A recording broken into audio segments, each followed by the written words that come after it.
Let's do a Johnny Harris video. How Japan lost his empire map.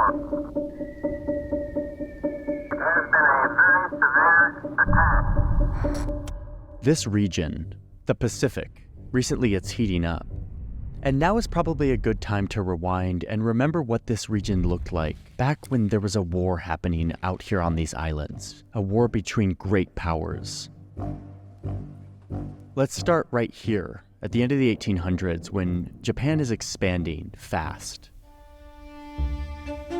Conquering territory, taking the resources, becoming a powerful empire. By 1940, their empire looks like this.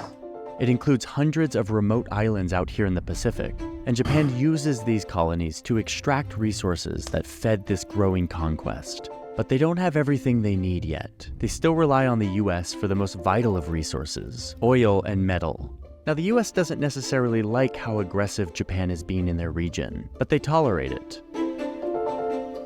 That is, until Japan allies itself with Nazi Germany, and then continues its expansion into a French colony and threatens to completely cut off the US from its ally China. So the US, along with Britain and the Netherlands, cut Japan off of oil, gas, iron, and steel. You hear that? These are vital resources, so this is a major blow to Japan. They calculate that they only have 2 more years before they run out of this vital energy.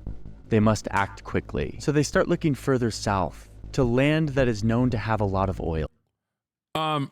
It's true. The US was a line.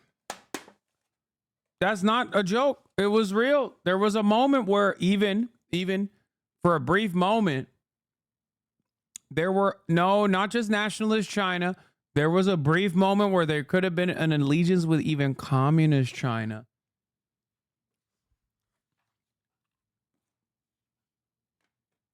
Historically, could have been crazy. Mostly nationalist China, but the problem for Japan is that this is all controlled by European empires. The US deserved Pearl Harbor, say it. Dude, if it wasn't for fucking Pearl Harbor, America would not have joined World War II. So yeah, like it was literally for the betterment of society.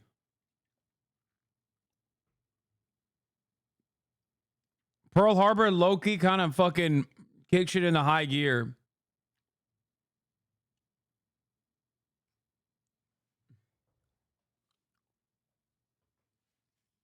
Like, yeah, it was bad, but also like think about it this way. Infinitely better than it. Wait, what? Hello? Oh, here, I'm unlocking it. Hold on. Felix Biederman is here. What's worse, Pearl Harbor or 9/11? What do you mean? 9/11 was so much worse. Pearl Harbor, for the most part, was like attacking a fucking military base and shit.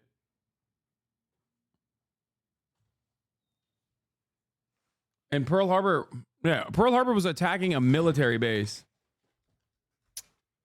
Hawaii wasn't even a fucking state at the time. What are we talking about? Also, not even close to comparable to Hiroshima and Nagasaki. Yeah, of course not. What? Yes. I don't think that anything is comparable to Hiroshima and Nagasaki. It is literally, it's the worst atrocity. What are we talking about? Like, only followed up by another atrocity upon the civilian population of Japan, the firebombing of Tokyo. Those are, if we're doing atrocity tier list, like America's like actions are up there. Obviously, like there are significantly worse atrocities across the board during World War II from the Axis. I'm talking specifically about like the Allies, okay?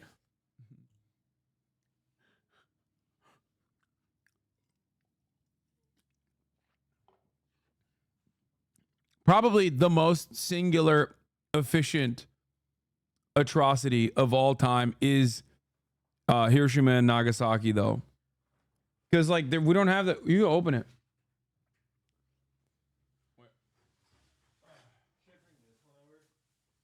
You can do that. You can pull the smaller chair if you want. It's up to you, whichever one you want to sit on. Oh fuck! What is happening here? Hold up. Let me. I am gonna. I turned on the AC again. My fucking lame ass California AC goes into eco mode, which makes it real hot in here, which I fucking despise. I have the same thing. I have like the involuntary Alexa that they make you get if you have central air here. You got to speak super into the microphone, by the way. Hold on. And the microphone is like kind of busted, and I don't even know how to fucking fix it. I'm so annoyed. I have a spare one of these if you want. I have like 8 of them. I just hold on. All right. I need the arm. That's the real problem here. The fucking mic arm. But hold on. We got to move it in this direction. Like, I don't know who the fuck. Oh, there it is. One more. Yeah. The problem is it also like, oh, there we go. Okay. But it doesn't move more in that other direction.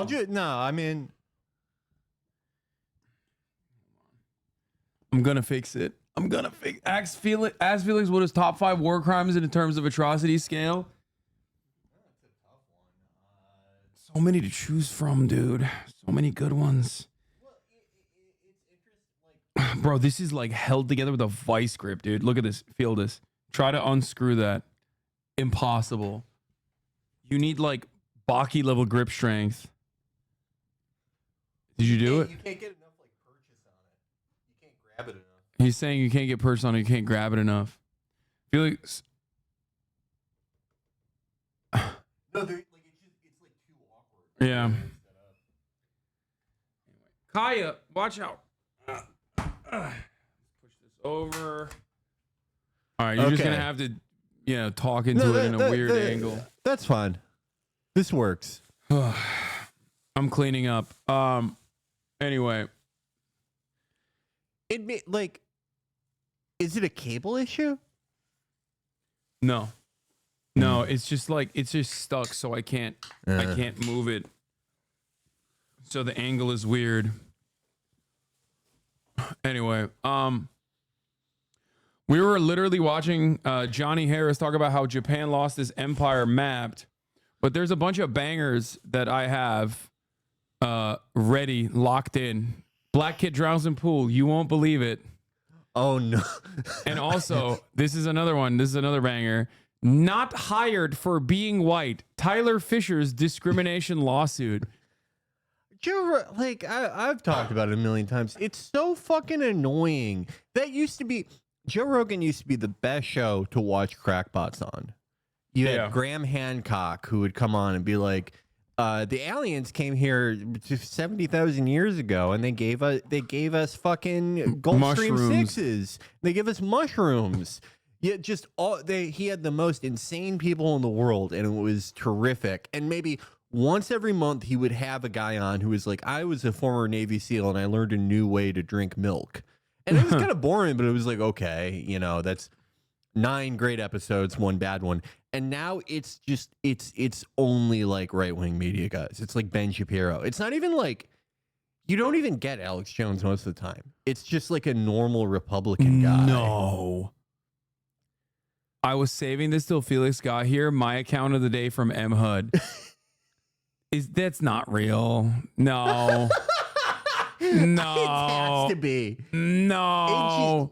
I love you and stand with you, Doc. I love and forgive at Dr. Disrespect, follower of Jesus Christ, Stephen Atkins. Join November 2023. I don't know. I mean, that. My gut's telling me it's real. This is like a Tom on Here parody, bro. This is like so too on the nose. Yeah, it's the exact sort of profile picture Tom would do too. This makes me so sad, man. One of my inspirations talking to a minor inappropriately, KMT. You have a wife and kids. Do better, says KSI. This is literally the last thing he needs. If for all of you dickheads to attack him, pathetic. He made a mistake. Forgive the guy. Maybe this guy's an anti-carceral leftist. He's like, he's like, Dr. Disrespect needs to do a worksheet and a statement of harm. Yeah, he's an ecumenical Marxist. That's why he's a follower of Jesus Christ. He's like, he's in the fucking DMs of everyone being like, Jesus Christ was a socialist. I'll have you know. No, if I had to bet money on it, I would say this is authentic. Dr. Disrespect, I just wanted to let you know that I love you and forgive you because God also does. There are people making jokes or throwing stones that have no right for the Bible. Says no sin is worse than any other. Now I'm not saying I condone what went down, but no, you are loved. This is that's not that. That's like there's like a certain type of like stupid syntax and sentence flow that you can't really imitate unless you really know what you're doing. I think this is an authentic stupid man. Someone said dick riding so hard he's cheating on his wife again. Oh my God. Okay, guys, I don't want you to fucking go and like harass this person. Okay, please don't do that dumb shit. I'm just letting you know right now. I will ban you. Okay. I am so how sad are you today that your favorite content creator, Dr. Disrespect, came out with one of the greatest all-time greatest PR statements? Like I never thought this would such a thing would happen where a prominent content creator would come out and be like, yeah, I was trying to fuck a minor, but please don't call me a pedophile. I hate pedophiles. Yeah, I sent that statement to a close family member who works in like PR just to give them a panic attack. It's one of the like most incompetent displays I've ever seen, because like he didn't realize that the edits are visible. Like you can go back and look at like the edited versions of the, and it's like because you can go back and look at the different versions, you can like sort of get inside his stupid internal monologue when he's writing it. Like the first version, when he doesn't say minor, when he's like an individual, he sounds like a cop. The first version he does say minor. Oh, the second version then he deleted minor and was like, "Oh, sure, okay, no." I was talking to an individual style human being who was a certain age, and then but like I just like you can get his stupid internal monologue because he first writes minor. And then he's like, wait, that doesn't sound good. Yeah, technically she's an individual. I mean, we're all individuals. And then he puts that, and then he realizes, wait, no, look, I'm Dr. Disrespect. I don't sugarcoat shit. I love that. I love that. He's like, awesome. Gloves are off. That's right. I try to fuck a minor. How he's like, did it verge in the direction of inappropriate sometimes? Yes. Would I have actually done it? Fuck no. I'm so mad you would suggest that I would do that when I was asking this minor her itinerary at TwitchCon. Let's cut the bullshit. Yeah. All right. Let's cut the bullshit. I am a pedophile. But I hate the term pedophilia. Actually, it's a phebophilia, okay? He does my favorite thing that like stupid people do when they fuck up, which is they do something that's like so fucking stupid and so singular, like it takes like a really like stupid and delusional mind to do whatever they did, whatever it is. And then in their apology or explanation or whatever you want to call it, they go, I'm not a perfect person. And it's like, no one thought that. Like I get that like in entertainment, no one wants to like be the actual thing they are, but it's like your job was like being a buffoon who like wore a wig, said he was the champion. No, like dude, no one ever thought you were like perfect. Like 3 years ago, I don't think I would have like assumed he did this like out of nowhere. Yeah, I mean, I thought it was like. I thought he was being like weird in a sex space with like adults. I didn't think he was like with a minor. Yeah, no, God, I remember too when he got banned, there were people who were like, they were saying like, I actually know the reason why it happened and it's really bad. And at the time I thought, okay, yeah, right. Like, oh, I know the reason, I just can't say, but I'm telling everyone so I can look like I'm in the know. There's just so much of that goes on.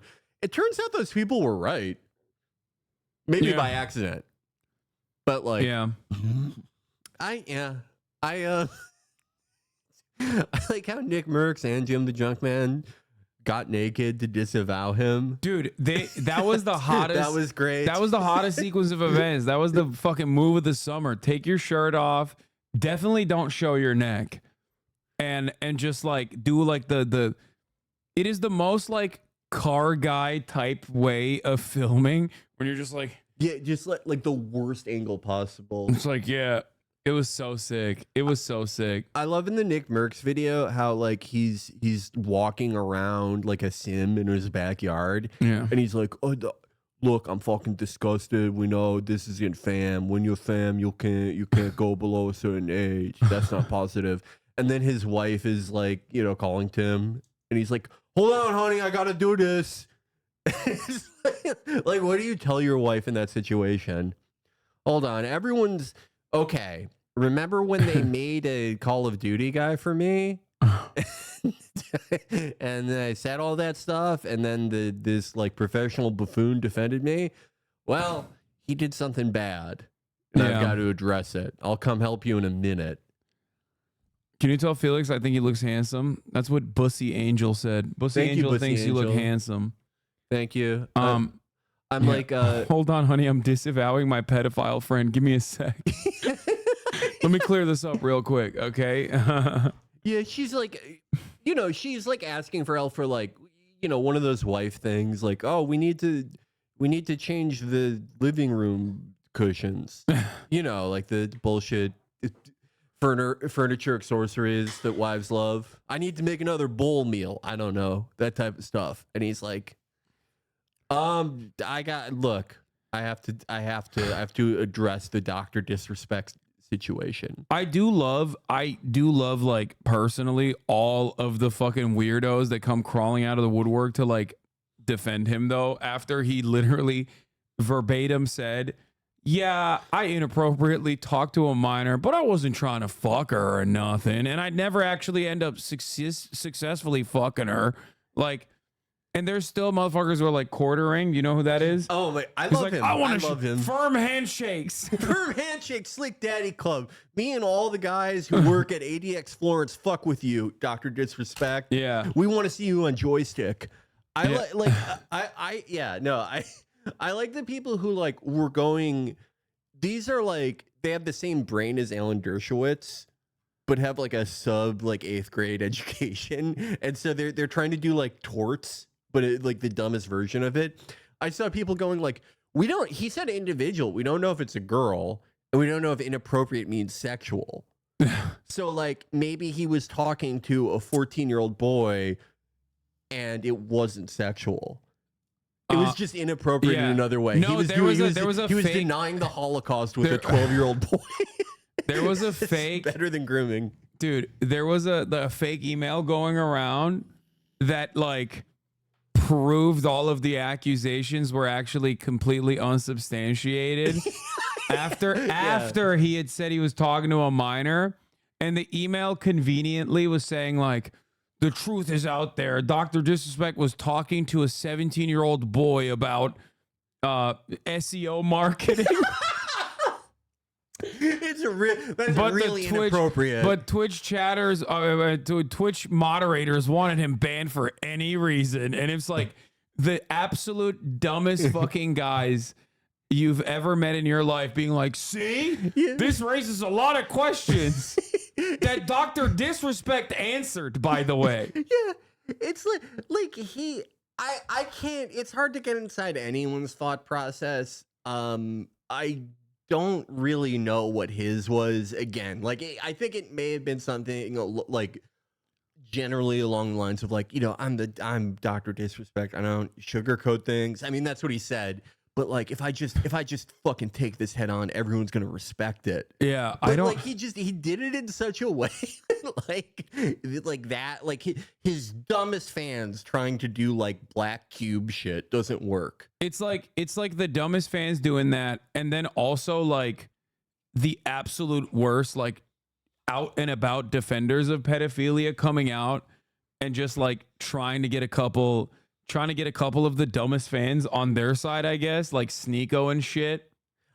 I saw the one guy that like surprised me a little bit was Steven Crowder. Like came out against him. Even Steven Crowder. Yeah, I expected Steven Crowder to, I don't know. Be I a mean, slick it's like, daddy. it's like everyone saw those tapes of you trying to like give lead poisoning to your wife or whatever. Like, just a horrible shit. You know, you were trying to give your wife like dog chemotherapy so she would die or something. You're insane. Like everyone saw your videos. You're a crazy person.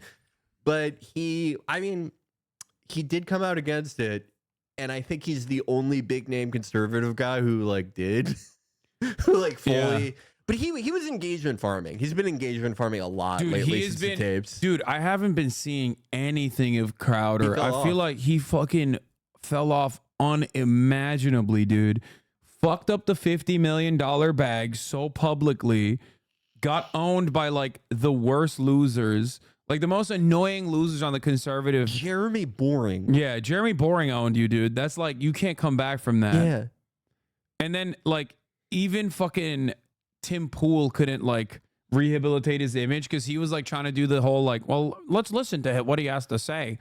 It seems like he wanted to have free speech, and it seems like maybe the Daily Wire didn't want to have free speech. Like, I mean, his instincts are the absolute worst in general. Tim Pool's. Yeah, it's fucking incredible. I think like the thing that was like death for Crowder and his audience was it's not like actually doing those things, because for that audience it like generally doesn't matter, right?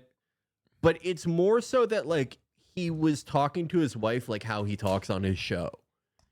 That was that made me feel insane when I saw it. When his poor fucking wife is like, you know, you're psychotic. Why are you torturing me? And he's debating her like she's a woke college student.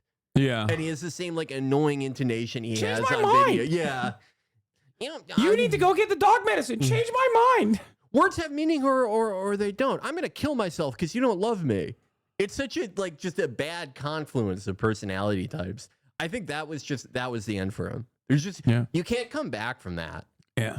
It doesn't work for me either. If you love me, you'd fucking go like get our dogs a high cut fade. You'd go like to handle this this like depleted uranium I have in our backyard while you're pregnant. Yeah. He just wants his children to be certified conservatives. That's what it is. Yeah. That's the one surefire way to do the John Fetterman approach. Just like John Fetterman's trying to kill his family. Or at least give them the same brain that John Fetterman has. We need to know more about the car accident. Dude, okay. It's fucking, man. I heard, wait, I don't know if this is a meme or not. This might be like a classic Felix. I heard this while playing CSGO moment, but I remember hearing somewhere that John Fetterman's driving is so bad that his family takes separate cars now. I can believe it. They let him drive, but like they're like, okay, sure, you can drive. It's not like your brain is gonna get worse in the event of a car accident. Maybe it'll fix you. Maybe the second car accident will fix your brain. Maybe. You know what? This sounds real. We should. Okay, chat. If we're wrong about this, if this isn't true, we heard it on the DCS forum. Yeah, it's not our fault. Blame Eagle Dynamics if this is not true. Let me see. I don't think they're in a separate. I mean, she was in the car crash. That is one happy-looking couple. She cannot believe her luck. Look at all that happiness in her eyes. Yeah, she's like, I'm with a stud. Yeah. God. He put a suit on for this. Where's he going? Correspondence. All right, Todd, thanks so much. We are learning more about a car crash involving a Pennsylvania senator that sent a woman to the hospital. Yeah, this happened on Sunday morning on a highway out in Maryland. State police say Senator John Fetterman was driving with his wife in a vehicle. Oh, his staffers don't ride with him any longer. Okay. Yeah. Oh, those bloodless sociopaths. Yeah. Even they were like, this is a bridge too far. You know, his defense of Israel is fine. Okay, we're fine. We're careerist pieces of shit. But I'm not trying to die for this man. When Do you remember he hit when an that SUV. that like backbencher GOP congresswoman from Indiana like accidentally killed herself and like 3 staffers in a car accident like last year? I don't remember that. Man, it was like, like I'm not gonna say it's like funny that she died. The reaction was funny from like Trump and all these people because it's like they acted like how you act when you're like your uncle's dog dies. They described her like you described like a very out of shape Labrador. They were like, she was so full of life. She loved breakfast, lunch, and dinner. Jackie Walorski. 3 staffers. Dude, Yeah, I was. that's crazy that you. Oh my God, Yeah, dude. don't remember this? No, I don't even This fucking was- remember. It was crazy. They showed how far away from like Illuminati level she is, because it's like, how are you dying in a regular car accident? Yeah, that's. Yeah, she got owned. Yeah, that's. It's like it's extra sad for her staffers because like they're fucking staffing for Jackie Walorski. Like their career my was God. so cooked. Think about that. Your last thought on this earth before you die is like, yeah, this kind of sucks, but maybe if I really put in work and I really get myself known, I can get molested by Matt Schlapp. I could get molested by Matt Schlapp, or I could work my way up to working for Dan Crenshaw, Oh God. and then instantly you're Yeah, fucking that's right. dead. Getting molested by Matt Schlapp is like highest level of Republican staffer territory. Yeah, You're getting a fucking bag. They're throwing a bag at you after that. that is the payoff space. Like, Yeah. I love that he just keeps going. I love that like everyone knows what these lawsuits are about and everything, and his wife's like, "Nah, you're not gonna cancel my hubby." Yeah. It's like, yeah, that's what's going on. Dying in a car accident as a Republican is terrible because it means you're a broke boy that couldn't pay for a driver. I mean, a lot of those guys, they're in it for the thrill. They're thrill seekers. Jackie Walorski was a real fucking racer, you know? Yeah, She was a thrill seeker. And she was like Racer X. yeah, she was doing crazy. She was doing tricks on that fucking Prius, dude. Those were her last words. When I'm in a Toyota Yaris, everything just makes sense. Then it exploded. Oh, Jesus Christ. Okay. MHUD really wants us to finish this video because Okay, apparently okay. there's a junkyard owner that is really Oh, funny. yeah. No, I know what he's talking about. Yeah. Yeah. There are not a lot of details that were given out by officials, but our media partners out in Pennsylvania did speak with people who hauled the senator's car away from the scene, and they got some more information. Well, you come clear up on top of the SUV. Yeah, this I mean, guy's that shows awesome. that man hit that woman a heck of a lick. Wait, what is that accent? Pennsylvania's got guys like this? It is real Pennsyltucky out here. Yeah. Rural Pennsylvania is literally Pennsyltucky. It is crazy. It's like you go deep enough into Pennsylvania and you hear accents that like haven't existed since like Scooby-Doo was an actively running series. These are Scooby-Doo ass accents. That's Maryland. I mean, that shows that man hit that woman a heck of a lick. Alrighty, all 3 people involved in that crash expected to be okay. Police say Fetterman was at fault. No citations, though, have been issued yet. Police say it is an ongoing investigation. Was it the man's been haunted by a gold prospector? Yeah. It's like, yeah, he's his worries are getting invaded by the Sioux Nation. What the darn? Dadgummit. Hey, you aren't Arthur Morgan, are you? I have a quest for you. Oh, I Jesus. have a weirdly emotionally affecting side story for you to do that involves me. That's awesome. That guy is great. Fetterman has a history of driving infractions, records and former aides say. This is the one where the aides are like, we don't want to be in the car no more. My The God. accident did not come as a surprise to some of his former staff members who said Mr. Fetterman was a notoriously distracted driver who often made video calls and read news articles on his What phone. news articles Bro, is he he can't reading? even speak. What are you talking about? News articles You is covering for him so bad. It's like no, Bro. they're not like. he can't even single task. What do you mean multitasking? Yeah. He's just so smart. He loves the news so much that he's a danger to himself and others. Yeah, that's what's going on. That's exactly what's going on. They said he caused them major anxiety every time he got behind the wheels. Mr. Fetterman had issues with auditory processing since he had a stroke in 2022, after which he had a pacemaker and a defibrillator implanted. I didn't know he had a pacemaker. Jesus Christ. This guy is like... Dude, that's why he's evil now. He's like more evil because he's doing the Dick Cheney move. Like he'll never die. Yeah. He has so much shit keeping him alive. He has like an implanted defibrillator. He's like a 4th generated augmented human from Armored Core. Yeah. He's 6'1". Really, he's a Guazu. Dude, but like he's I'm telling you, this is the one way that you survive, okay? It's just like you have to literally, no matter who's doing it, like you have to defend genocide, you have to defend it like unconditionally, and then they'll let you live. Yeah, I didn't even know they made half this shit. Like, I didn't know you could just get a defibrillator like permanently put in your body. That is such like that is like it's the same level of like low trust as putting your kid on a leash.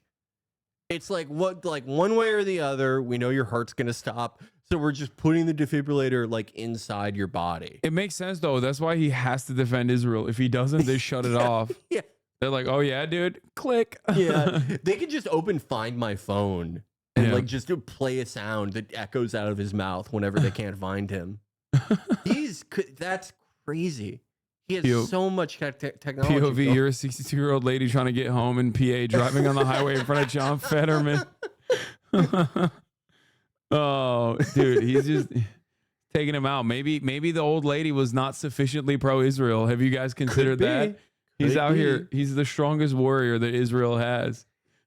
Brace called him a golem. Yeah, he is. Like, he's a golem. 100% a golem. There's like no authentic life in those eyes. That video of him and Netanyahu is like...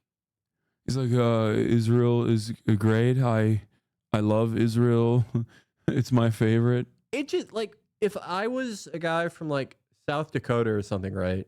And I only knew of Jews, like, theoretically, you know what I mean?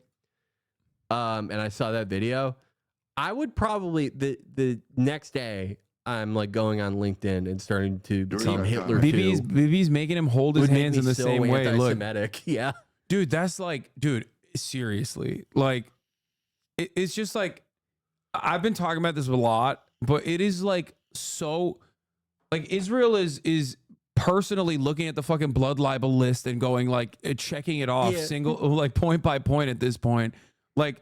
Everyone is Polish now. Yeah. in terms of how anti-Semitic Americans can get potentially.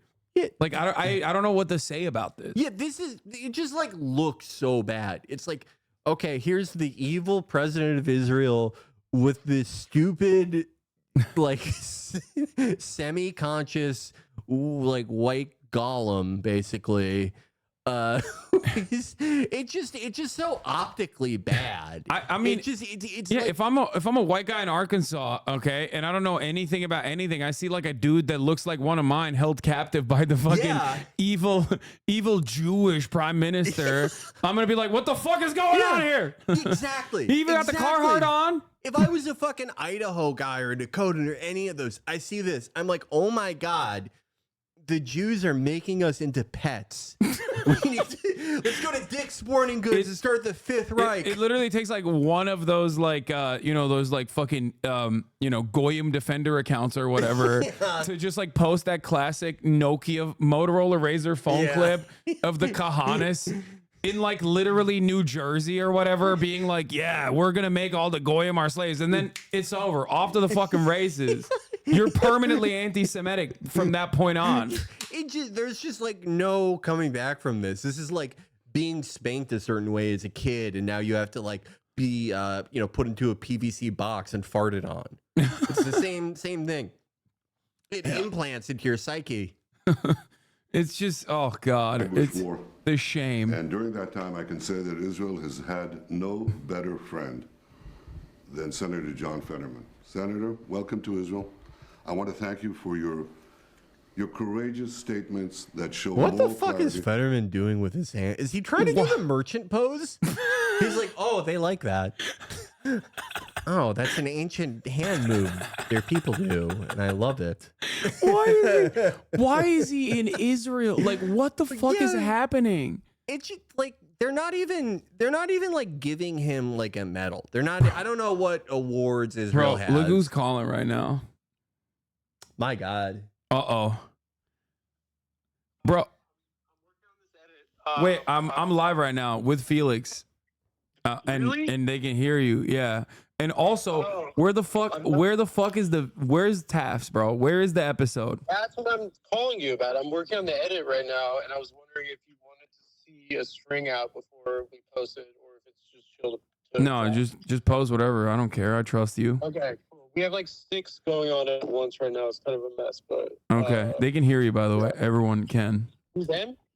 Oh, okay. Oh, hi everyone. How's it going? Yeah. All right. Wait, like you think the debate's gonna be cheeks tomorrow? I mean, I'm excited for it. It's just, I like seeing two goats thrive, and they're going to be in action. No one cares about the like. This used to be the best show on TV, and no one cares anymore. Well, because it's like nobody likes a rerun, Adam. It's a known quantity. It's a dead guy versus the goat. Yeah, the goat, exactly. I mean, if someone's pitched that in a meeting, you'd be like, "That's the best show of all time." Felix, how's my boy? I'm good. I've been back in the gym lately. Adam, the reason that no one's excited is because like we already saw it and it was disappointing. Like there were some funny moments, like when Trump acted like kind of nuts in the first debate, and it was pretty funny. And Biden was like, Biden was in significantly better shape in 2020 than he is now. They gave him the adrenochrome. Yeah, I hope they got some. I hope they got some for tonight. I was saying tomorrow today, night. like Hunter has to go to the bad part of town and get him good stuff. Well, yeah, he needs I think that the debate with Bernie, the debate with Trump where Biden went, "Will you shut up, man? Will you stop yapping?" That was good. Will you shut up was good. Yeah. We just need something as a country. We just need something funny. Well, I mean, okay, it's I'm so saying though that boring. like those two debates and those two moments really, those were that was like the last bit of power he had left. They gave him like he used it all. Yeah, they gave him like medicinal fucking speedballs.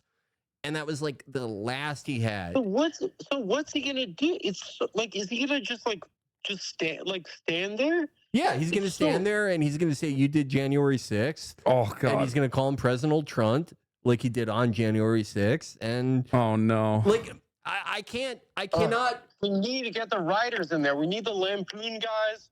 We need to get a room together. We need the Sex and the City writers. We need it's spent. Though. Ancient, it's spent. Jewish comedy. We need the ghost of fucking the guy. What's All in the Family? That guy. Norman Lear. Yeah, we need to get something cooking on this. No, it's done. It's already cooked. It's depleted. I'm getting a squad together for the debate tomorrow night. I'm doing a party. It's gonna be 2016 Rose Emoji vibes. I got Medicare. I got Colwyn, and I have Grace. It's gonna be. We're getting the Expendables back. Yeah. All right. Maybe Felix. Maybe just hop on a PJ. I have my own plans involving Hasan, aviation. get a PJ, please, bro. I have my own plans involving You're aviation. watching with girls? What? Are you watching with girls or just guys? Me? No. I'm gonna be playing DCS and watching it tomorrow night. I mean, it's crazy to watch with girls. It's gotta I'm be watching it all guys. alone. I'm not having any fucking. I'm watching with girls. Hasan, you are? I'm gonna have ladies. I'm gonna have all the ladies. He's the coolest guy I've ever met. Thank you. Thank you for saying that. When I saw him in New York, he's already 6'5". He was wearing fucking Rick Owens, 3-inch platform sneakers. Okay, to be fair, it was a Doc Martens collab. It was a Doc Martens collab. It was $300. Things anyone's ever done. Does he need 20 more? That's bizarre. That's crazy, bro. You're mad. Yeah, I wanted to mog you. What's mog? It's just a thing that Like moderator? no mog MOG. Like flex on you. Like Riz? Yeah, exactly. Exactly. God, we're so fucking old, dude. We're getting old. We're 37. What are we doing this crap? That's what happens when you're in the highfalutin world of podcasting. I'm worried, Felix. I'm worried about Hasan. There's like 28,000 people watching him all day long. Crazy. It's fine. It's good. I wish it was 28,000. well- it's like 24 right now. 24. That is such a piddling difference. You're the Knicks. You're the Knicks all day long. I mean, yeah, it's good. That's too. Come on, brother. We have to get wives. We need kids. Okay. All right, Adam, I gotta go. We gotta get back to our serious news coverage. Felix, What are you and guys I. talking about? We're talking about John Fetterman. Yeah, and, the car accident and when he went to needs Israel. I'm sick of these. Have some respect with the hoodies. He looks like shit. This guy. It's supposed to be like it's the government. You can't look like that. Yeah, I agree. What are you saying right now? Are they mad at me? No one's mad. They're saying, Adam, come on the podcast. Some What people are podcast? saying, which Adam is this? I don't even know what they're saying. I love It's Adam. Adam Driver from Ferrari, from Enzo Ferrari. Yeah. Felix, I miss you, doggy. I'm probably moving back next year. Really? Damn. Thank God. Yeah, I just like What were you doing there? I don't know. You're the least LA guy I've ever met. Yeah, well, okay. My thought process was there's like a 30. Stop being such a Gemini right now, or whatever the freak you guys talk like. What? No, like He's I doing think it was- Zoomer speak. He's doing it was like horoscopes. when I talked to Matt, and he was like, "Oh, that's so Taurus or something." I was like, "What happened to the king? You were a king, and now you're LA." Jeez Louise. I don't know. I don't like. There were some things that were good about it, some things that are bad about it. The literal physical climate is not for me. In the movie Buckbreaking, when they talk about white people like naturally being, having a predilection towards very cold caves, that's true, at least for me. I like a cold cave. It's my type of place. A cold cave? What did you say? A cold cave. Like in I the thought movie. that was about how they want to emasculate. Yeah, but that's part of it. That's part of it. Like he has to like elucidate the cave theory to get into the emasculation. Yeah. I've seen that movie many times. Hasan was so into the beef, the Kendrick Drake beef. Was I? Yeah, you were like, you and Fantano were like doing like, oh, round 3. You watched? We got That a means big one. you watched. That means you were into it too. Typical white guy behavior. No, it's Jews are getting it. Listen, it's BB's fault. BB's ruined it for us. Go on. We saw his meat. I talked about it on stage in Vancouver. We saw his meat, and they were like, we let the Jewish guy be the biggest rapper the last 20 years. It's time to shut the door on this crap. Well, to be fair, I think the BB assassination theory holds because what do you mean? Drake pushed for a ceasefire, and like Drake was one of the first major artists to sign the ceasefire in Gaza. Yeah, but still, they not like us. They. Oh. They. Felix. Felix. They. What do you mean they? Could mean Felix anything. doesn't like Drake. He likes like King Von and like violence and stuff. Just like Drake really isn't.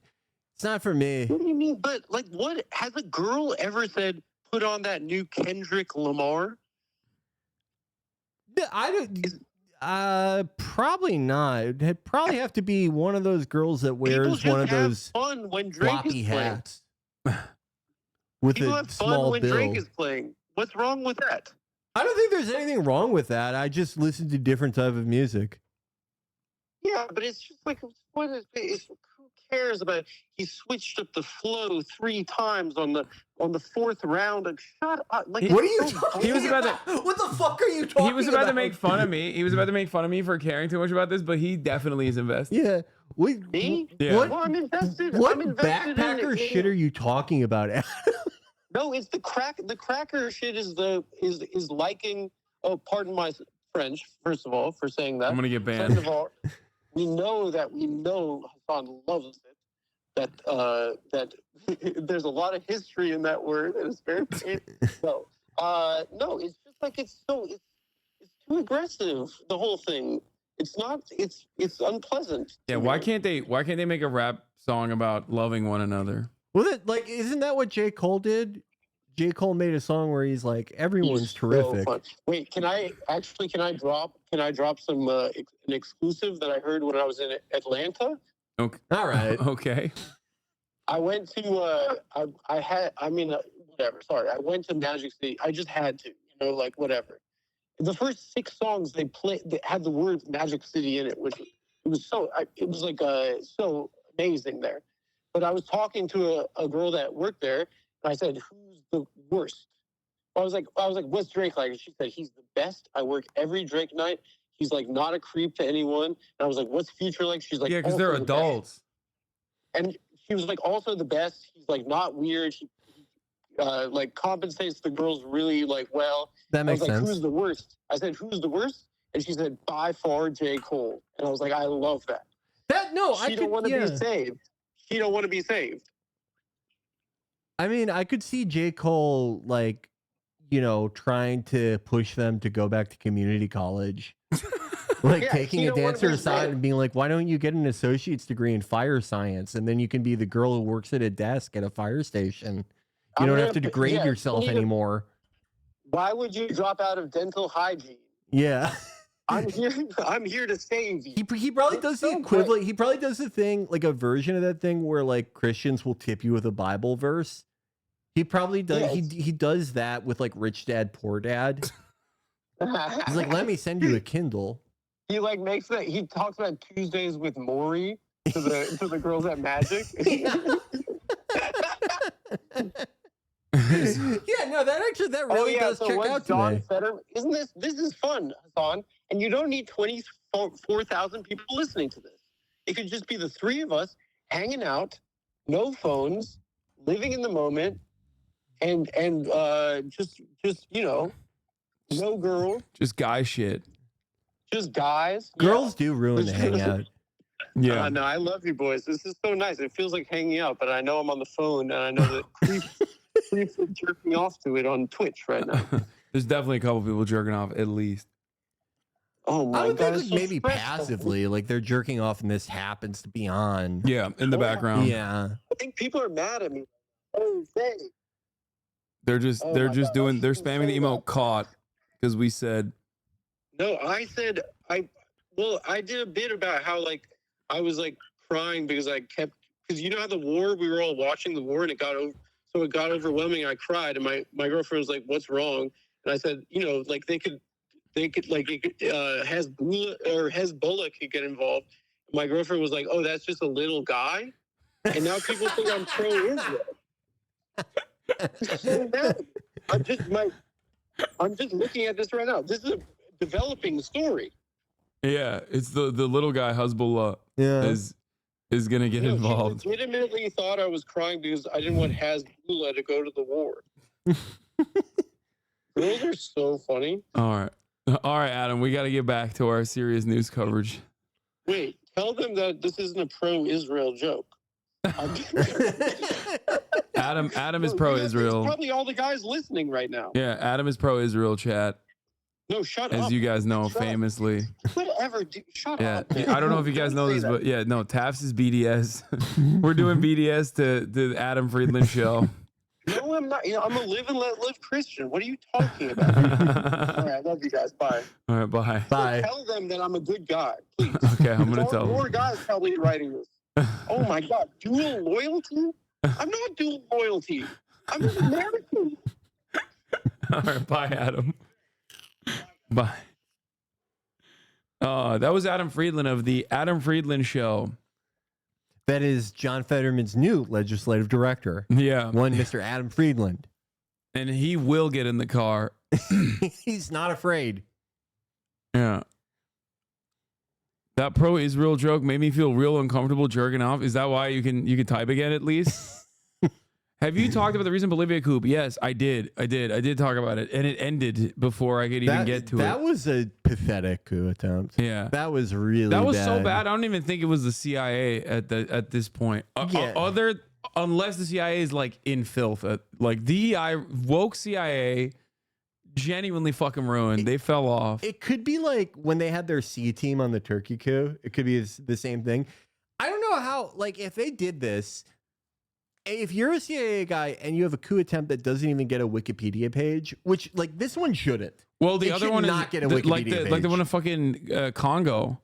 Yeah. Like the fat guy and the fat guy and the son. They were not even trying. Yeah, what the fuck was that? They were not trying, but like this one was pathetic. But yeah, no, if you're in the CIA and your coup attempt doesn't even get a Wikipedia page, you should have to like pay the taxpayers back. You should have to like pay your salary back to the government.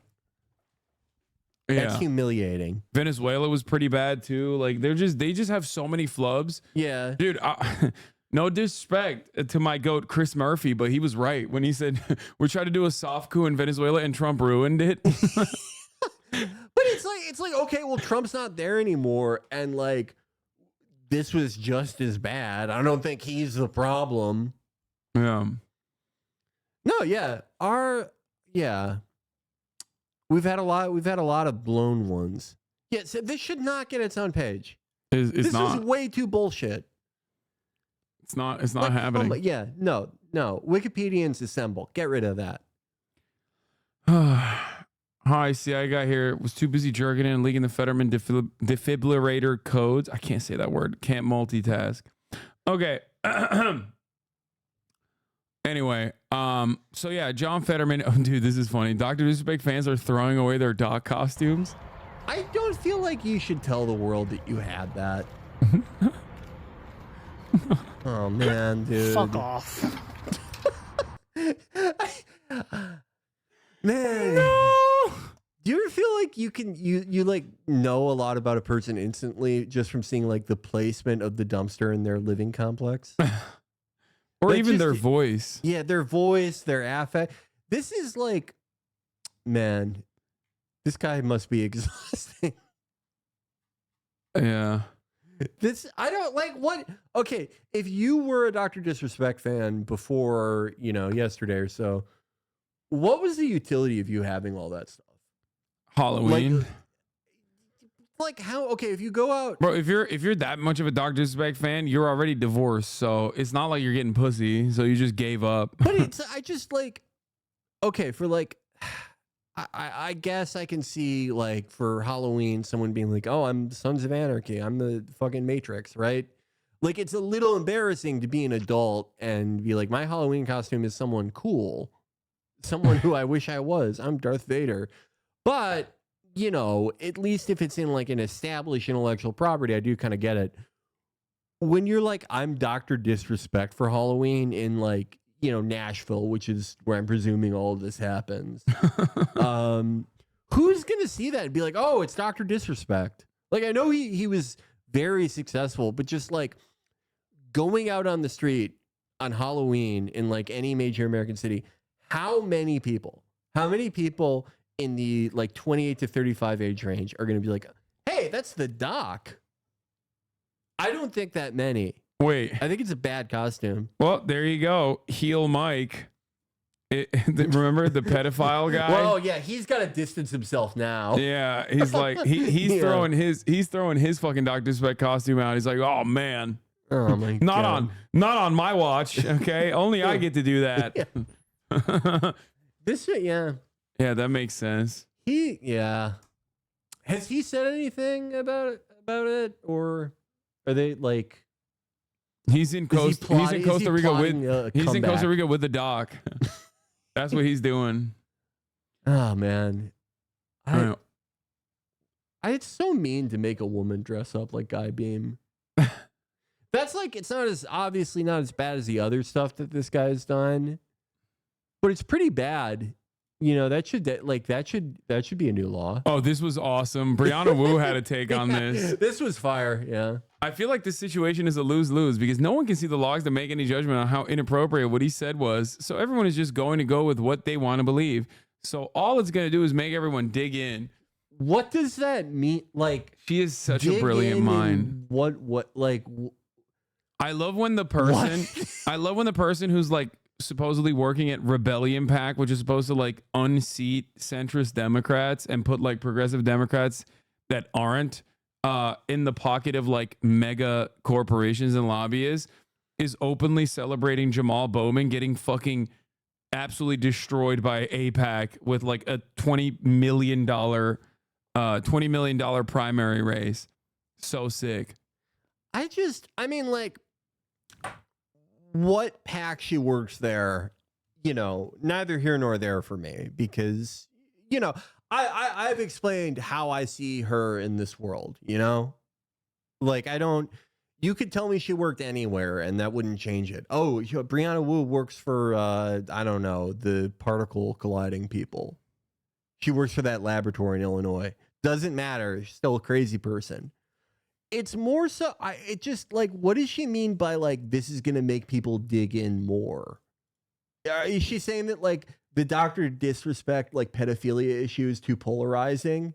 Yeah. And we should like come together. There should be a compromise. No, she should fucking 18-year-old, like a girl who just turned 18. That should be the compromise. Yeah. What the fuck are you talking about? She's such a permanently centrist brained weirdo that she's like, no, both sides are in the right here and in the wrong in every situation. Yeah. What if we have a girl who is born on a leap year and have him fuck her?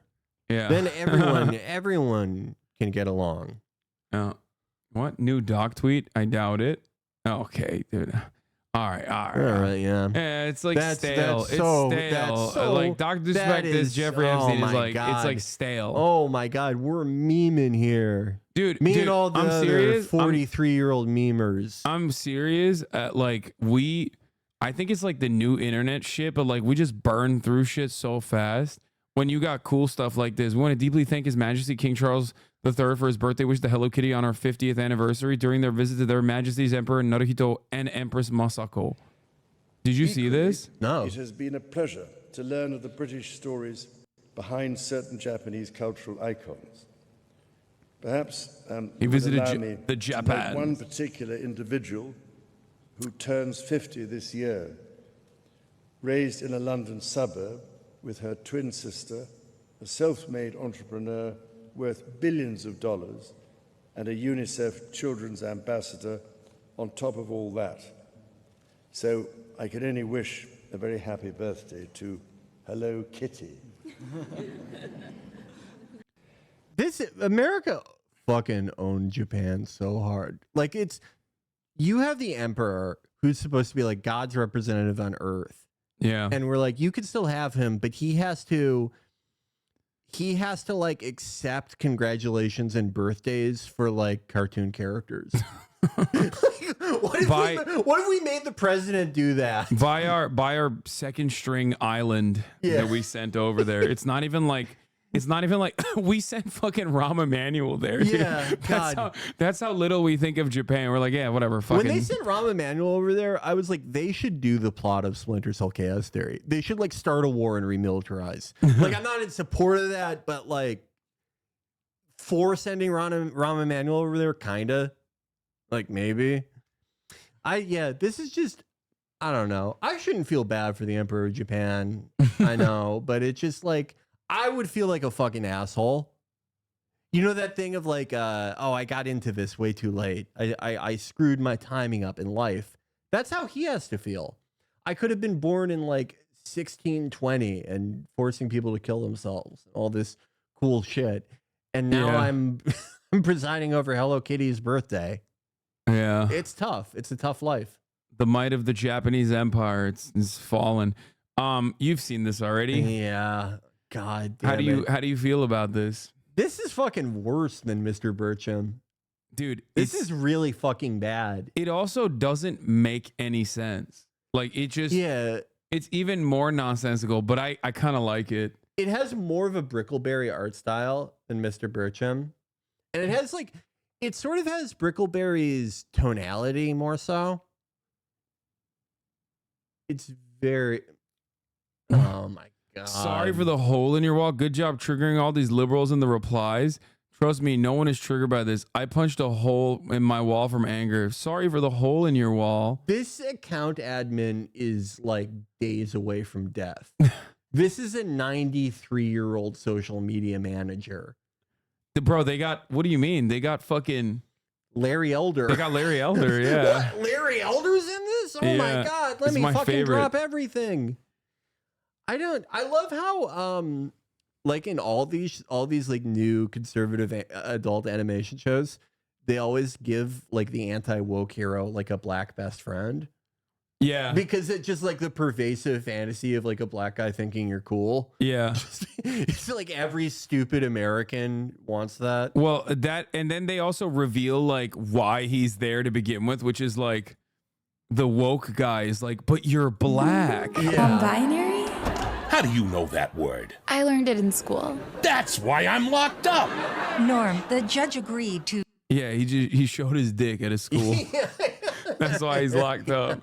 I have to go introduce myself to my neighbors. What if they have pronouns? I'm on a list. Parole. Why? What condition? Where's my room? That's staying here? Chaz is part of a new government program. To re-educate homophobic, transphobic, racist... Charlie, finally, someone normal. I don't understand. God. You're black. Did that just Black Whisper? You're his friend. What is Black Whisper? I don't know. There's a weird like outgrowth of conservative idpol where they're like, you need to sit your white ass down and listen to conservative black voices. Yeah, I just like I don't know what it is. It's just, why do all of them have this character? They all have a character who's like a 50-year-old black guy who's like, I'm black, but like this woke stuff is fucking stupid. Yeah. You're cool, Mr. Bircham. Yeah, I think, oh my God. This one is just, it's so bad. It kind of does loop around to being good, in my opinion. It's like so indecipherable. Like its politics are all over the place. Like it feels like you have to be like a Facebook induced schizophrenic who's like at least 48 to be able to enjoy this. You know what I mean? It's like, oh, those are the references I understand. Like, I don't think a normal conservative is going to sit around and watch this. Like, this is specifically for like all those all-in podcast listeners, you know, like the VC guys, like the I'm a Republican in a liberal enclave type people. Yeah, this is like, it's for people who wish that the Republican Party was more like a European style hard right party, but they're like too stupid to express that. But like Mr. Bircham is, at the end of the day, it's very, very bad, remarkably bad, historically bad, but it is still a conventional bad show, regardless of its political leanings. It's the actual writing and plots and characters and acting. It is all of a piece of like just bad adult animation. It's very similar to other shows like that in just its, fluid relationship to reality, the tenuousness of the jokes, the dated references, etc. This is like, I can't quite place this. This has a lot of aspects that are similar to other shitty adult animation, but it's so like untethered and fake feeling. There's like a certain like hollowness and like a lack of a plan to it. It feels like it literally feels like it's AI, I think. I'm pretty sure AI wrote it. Yeah, because there's just such little relationship between like one line of dialogue to another or one event to another. With Mr. Bircham, like that relationship is bad and clunky, but it exists. This is just like, 50 different resentments all thrown out, conflicting with each other. Nothing ends before the other thing begins. It's the show running equivalent of those AI pictures where a woman has like in place of a torso, one tit and an ankle. And like a belly With like a button on bunch her of old forehead. people in the replies like, oh, I'm so lonely. Yeah. No, it's the same thing. And boss, speaking of, when you coming back to the trophy shop? As soon as I get rid of this, which means I gotta take in that? Chaz is here to re-educate Norm. In non-bonery studies. Fucking God. What? Non-bonery studies. Oh, Why? This is why you got an saying- ankle bracelet on, you fucking pervert. Is he saying like I wouldn't fuck him? What? I don't. No, he's like, instead of non-binary studies, he's saying non-bonery studies, as in like it's a double entendre on like I know, kids but it's getting like- their dicks chopped off, which they will make a reference to. Okay, which all is right. like, I think that there's nothing more anti-comedy than like trying to. This is literally like in 2014, 2015, at the end of the Obama era, liberals were like, oh, you can't have bad characters in shows or whatever. Like rad libs were like going crazy over, you know, sanitizing culture or whatever. Like if they had their way, this is the reverse of this is what it would look like. No, yeah. No, I've always said that like these shows and like Mr. Bertram, they're a mere image to like the equivalent adult animation of the latter Obama era and early Trump era. All those fucking terrible adult animated shows. I can't even remember all of them. There was that one with the fucking royal family that was terrible. Not all of them were expressly liberal. Some of them were, but the ones that were political in outlook had the exact same problem where they're trying to cram in 57,000 jokes from Twitter that from the week that this was written into an episode that's going to show up 7 months later. There's no like there's just no actual attention paid to, is this a watchable thing? Yeah, Little Bush. What the fuck is Little Bush? Oh my God, Little Bush was that was Hi, that Ben was Shapiro. As much What is this? Ben Shapiro's streaming service is failing? as he loves being a YouTuber, People made fun of me for being French. DNA and me showed I was 8% Navajo. Nobody's made. Bro, like Ben Shapiro trying to react to TikTok clips and shit is so. It's like so depressing. It like, dude, what are you doing, man? What are you fucking doing, big dog? Just like do the thing that you've been doing, okay? None of this other shit. Yeah, it's like watching a Korean War veteran trying to hit the gritty. It's just so depressing.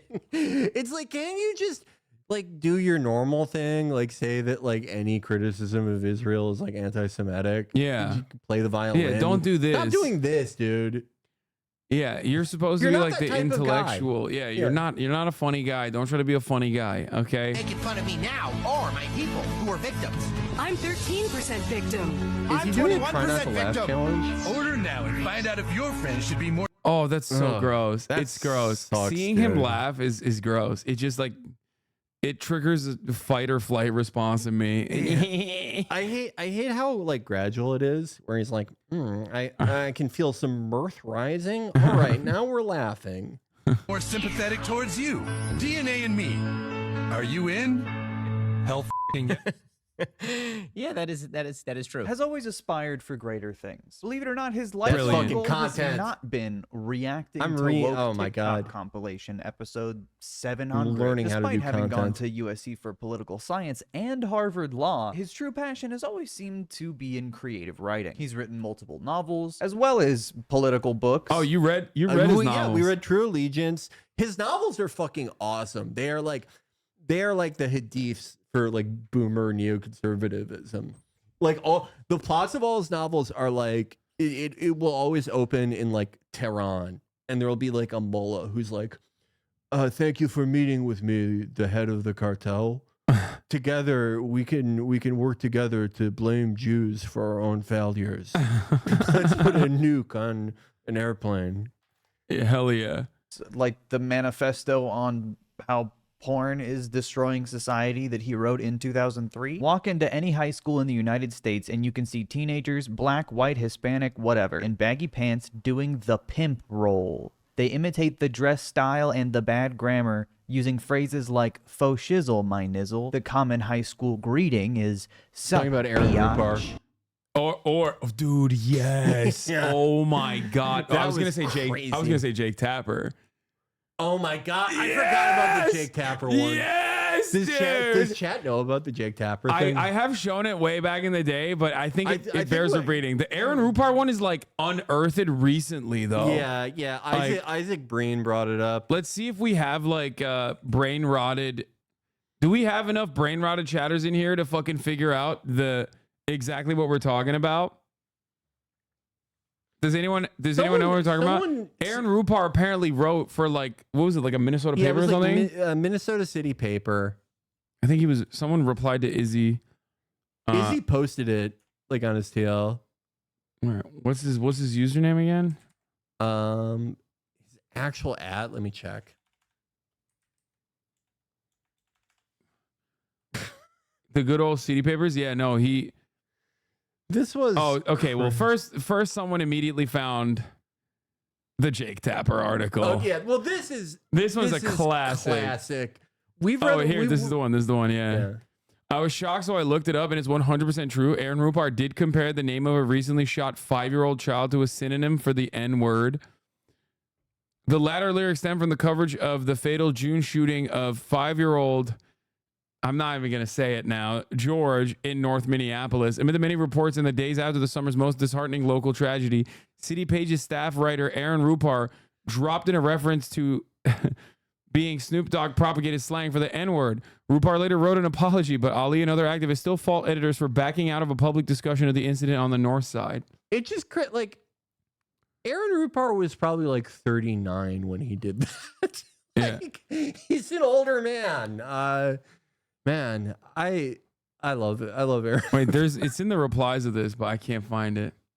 Someone will pull it up. Oh, here it is.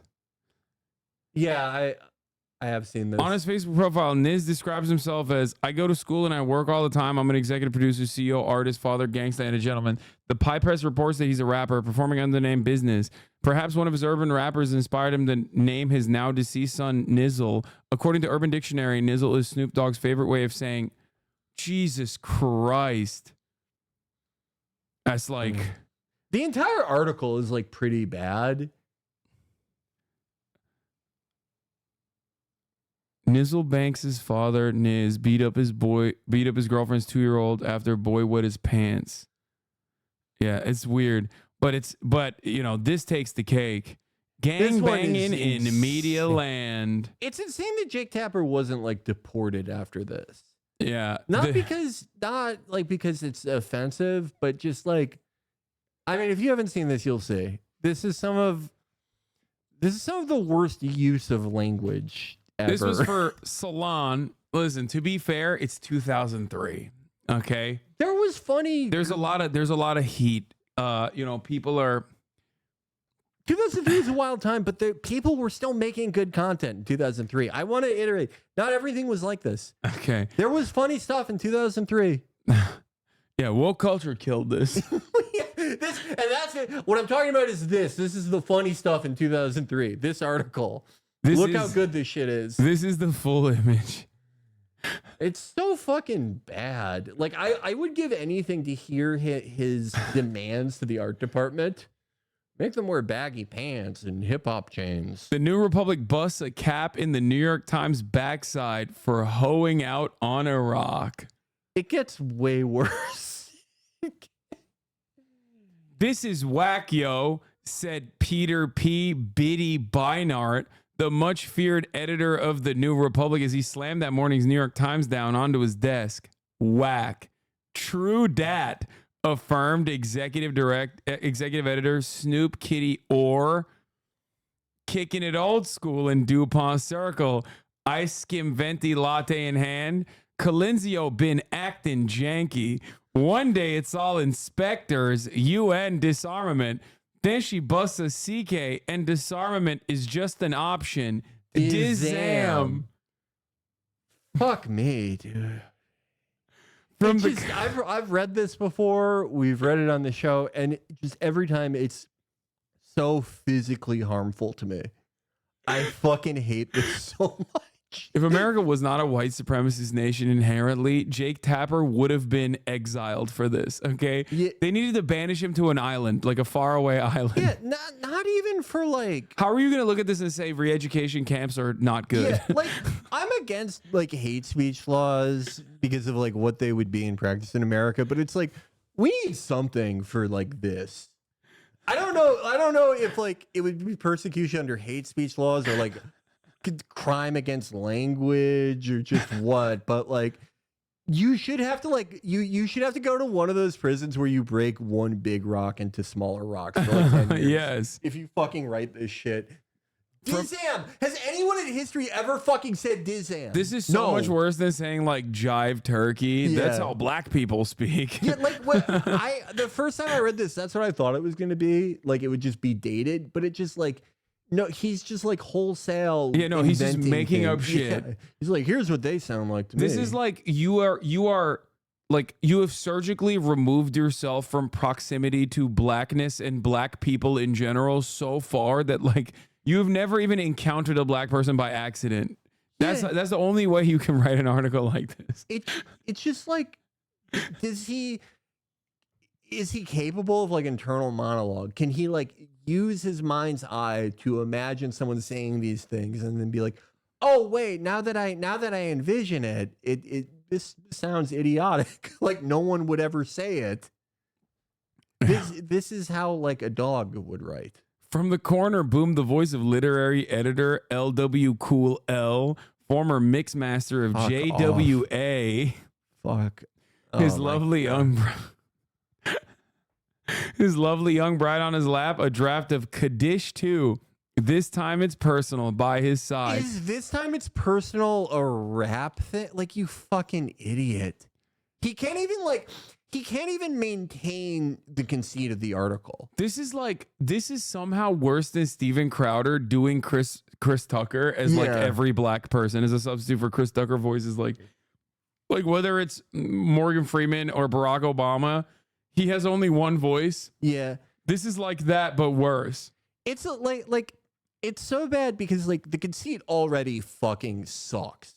Like there was a lot of this type of content around this time, whether it was like on the internet or like Saturday Night Live, where it's like, what if fucking senators were rappers? Yeah. There's so much shit was like that and it all sucked. But like, he's not even competent enough to keep that conceit up. So like, he says, this time it's personal. Brother, I'm only talking about hood people exactly as the streamer is referencing. What? Fuck 'em uncivilized goons. What are you talking about? Are you talking about Jake Tapper? No, he read this. Here's the one guy who read this and was so racist that he's like, yeah, black people do talk like this. Yeah, black people in the hood, they talk like this. Yeah. This is what all these... He's looking at it. He's looking at like a 45-year-old white man who's never been around a black person.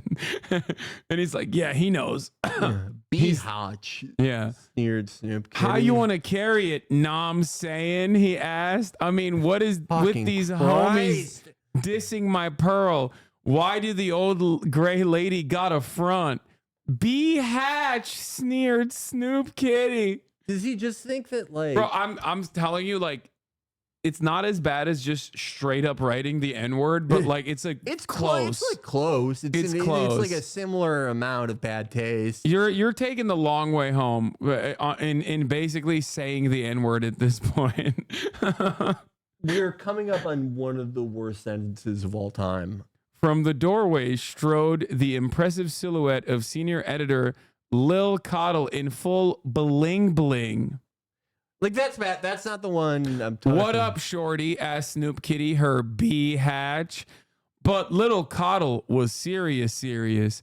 Bust an op-ed in its ass, yo.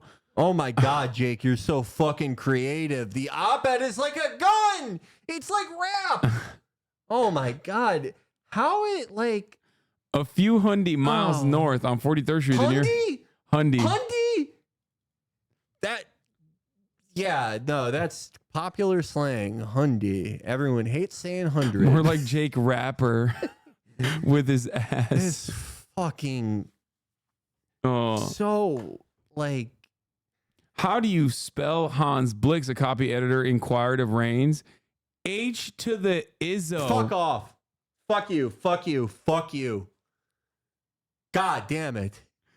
Reigns began. But Oh my before he could God. finish, managing editor Gerald Boyd ran breathlessly to his side.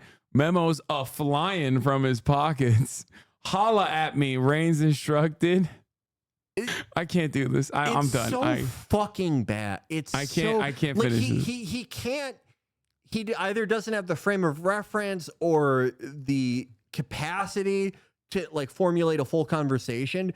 So like he'll have like one half of an idea, which is like, oh, she should say, I'll bust an op-ed in their ass, or like, let's do a drive-by debate. But he can't finish the idea. So his rejoinder to his initial shitty idea is just like, oh, it's another thing I've heard in rap songs. Yeah. Oh, whoop, there it is. That's so good. He's a killer, It's dude. It is like, But man, remember, we've been doing the show since 2016. We've done it a very long time. We've read so many fucking articles. None of them like upset me that much. And it's not like it's so offensive it upset me. It's just like, it is some of the worst use of language, one of the worst attempts at entertainment ever. It is just so fundamentally infuriating. Yeah. But Zenny Jardin, I mean, she's the GOAT. Yeah. This is my GOAT, you know? Y'all who are not from Los Angeles don't understand what Nancy Pelosi's doing to Donald Trump is. She's gangsta checking him. Ask at Snoop Dogg. Did he reply to this? He's failing. No, of course he didn't reply. No, I thought he would. I think he'd be like, She's yeah, like, no, you're at right, Snoop Zenny. Dogg. I love how her real name is Jennifer Ham. Wait, what? What? Her name is not Xylitol Jardin? She gave herself this like fake Stargate name, but her real name is Jennifer Ham, which I think is so funny. Oh my God. I mean, I knew she was white, but I didn't know like that. Homie, what set you from? She was gangsta checking King Puig. God. Oh, dude, it's so fucking good. Anyway, we got here because Ben Shapiro was talking about how the teenagers in 2003 at the same time Jake Tapper was writing it. Maybe he just read the Salon article. Yeah, I mean, they have a similar sensibility, these two. Yeah. Ben and Jake. Yeah. All right, let's continue. These are ridiculously stupid phrases popularized by criminal/thug/rapper/actor Snoop Dogg. A not insignificant amount of this book is dedicated to talking about how rap is influencing America to be more sexual. The book really does read like the transcript of a Ben Shapiro video, which is why it sucks. Sup, biatch? Rap is an art form, more appropriate to the prison yard than the schoolyard. Yeah, normal. He has always been the same guy, I'll tell you that much. Fun fact, Ben Shapiro almost got a writing slot on CBS's The Good Wife until someone found all the a few years genocidal older and than my older homophobic stuff brother. he says, and has been saying for like 20 years. Shouldn't have written about how much you hate gays and Arabs. 20s when he wrote this. Besides, I don't even know what Ben in Shapiro would have to 2003. offer a show like The Good Wife anyway. Maybe if it was called The Dry Wife, he would know a little bit more about that and he could write for that show. The Dry Wife. Listen, Disney Plus is bad and woke and communist. This has been extensively documented by the Daily Wire. So obviously Ben Shapiro's hands were tied. He had no choice but to start making the first anti-woke content for families and children. I mean, I can't think of any more meaningful political action Has anyone seen than this video producing before? right-wing Do they know- Bluey as quickly Actually, as pause. humanly possible and as cheaply as humanly possible. Has anyone seen this video before? And do they know if by failing he means they're making bad content or that they're financially failing?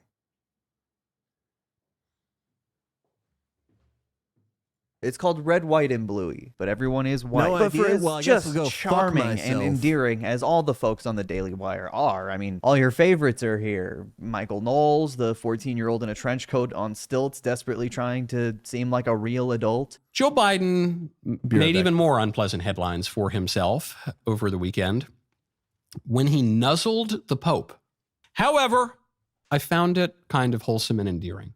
Matt Walsh, the guy who justifies underage pregnancy and just shows up to parent-teacher conferences with no kids. What's up? Are you guys doing woke? I just I'm just checking. COVID poses almost no risk to our kids at all. 4.2 million children have tested positive for COVID. A total of 0.008% of them have died.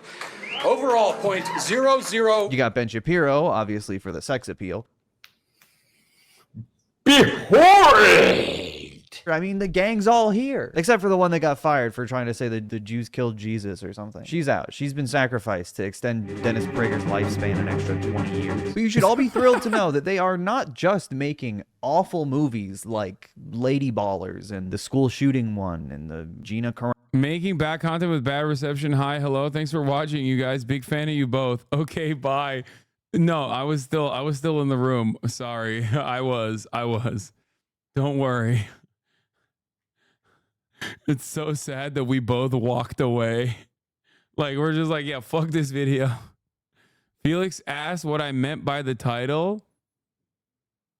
Carano in the Prairie or whatever. But awful series is too. I'd call it television or TV, but none of this would ever be aired on television. It sucks. It's bad. I guess they're scripted episodic series streaming on your grandpa's computer. Get him on drugs or something else, anything else. And they're high quality too. They are good. No more woke Snow White. Me Snow White. Yeah, he wants to know if his failing isn't content or failing financially. That's what he meant, I think. Pethan is online. Like me. Brett Cooper. Isn't that better? You don't want Judge Judy. She's too feminist.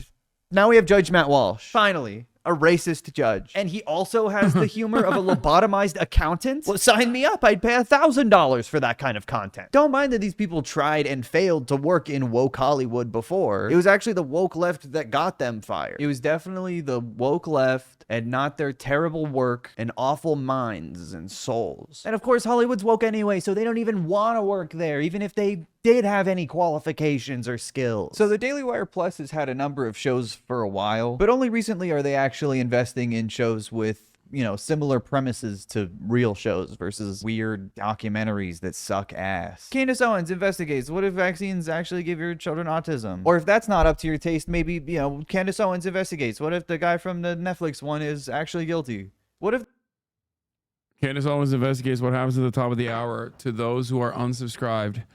No need for an investigation. At the top of the hour, there's a 3-minute ad break. That's right, folks. And if you no longer want to see those ads, all you need to do is subscribe for $5 or for free. This is probably one of the funniest Hasanabi has, like, which is shocking. I didn't realize that someone who could be a community member for so long could also have humor in their body, in their soul. So much respect to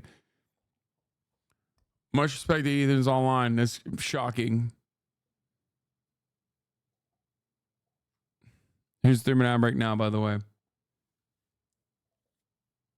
the criminal justice system actually works? What, you're telling me no one has that much interest in that documentary? That's weird. Like, now they're actually investing in sets and hiring extras, or at least having a studio audience come in to watch this nightmare. For example, Judged by Matt Walsh. Miserably unfunny. Horrible show. But they have a whole set and a bunch of people watching as a couple of Craigslist actors do what I think is improv back and forth with Matt Walsh, the least funny man in the world. I just, but there were, yeah, there I don't want to belabor the point, but I do want to establish that that this is a substance that you're injecting into your face, that you're buying from Korea, which is a place that doesn't exist, by the way, and then it's being sent to you in a language you don't speak with instructions you can't read, and you're injecting it not only into your own face, but into your friend's face. The entire premise of the show is that Matt Walsh is a shallow, judgmental, uninformed piece of shit. Okay. How did y'all meet? We met through a group of content creators where sometimes we collaborate. So this was a content creator meeting? Like a meeting, yeah. Meetup? Mm-hmm. Don't take this the wrong way, but I would rather be thrown into a vat of acid than go to a content creator meetup, than be surrounded by content creators. Not if you came to Although if I had a vat of acid, I could probably suggest they all throw themselves into it for content, and they would do it, which would solve a lot of our problems. Like a...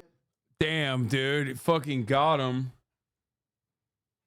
Like I get the energy, okay? Like, even then, like, the premise is supposed to be funny. But, I mean, first of all, bro's a content creator himself. Secondly, it's just like... I just like, why is he such a fucking boomer? Bad substitute teacher. And this show does try to do what I think they believe is humor, but it's not humor. It's humor for aliens. Bailiff, do this math. He makes $1,700 on a video that has 19,000 views. How much money would he make on a video with 1 million views? Buku. I think we could say a lot of money, I think. A lot. There's also Mr. Bircham, which I'm currently caught up on, unfortunately. It's animated in Spain for $13, and you can tell. The show is about a woodshop teacher who's Actually real not conservative in animated this Spain. crazy... If anyone heard our Mr. Bircham episode, Ben Clarkson, the very talented animator we've worked with on a bunch of things, did some extensive research. I think it's actually animated in a Baltic nation. Yeah. Dude, own that fraud. Ethan is online with your fucking bullshit investigative reporting. He's in the chat right now. No, I don't think that's like own a him. major error. No, own him. Own him for his... I think the video is good. I just... Own him for I his... make mistakes like own him that for his too. lack of journalistic integrity. I wanted to tout our own original reporting that someone else did that I didn't do. Yeah, that's right, dude. That's right. 47-month subscriber. Ethan is online. He's a fan of yours as well. Thank you, Ethan. Woke liberal world. Yeah, it's a terrible premise. It's so unfunny. And it's made by a guy who is almost exactly the kind of person he is constantly whining about. That's you, Adam Carolla. That's you. I like how the intro is so similar to King of the Hills. Good point. I didn't realize that's what Adam looks like now.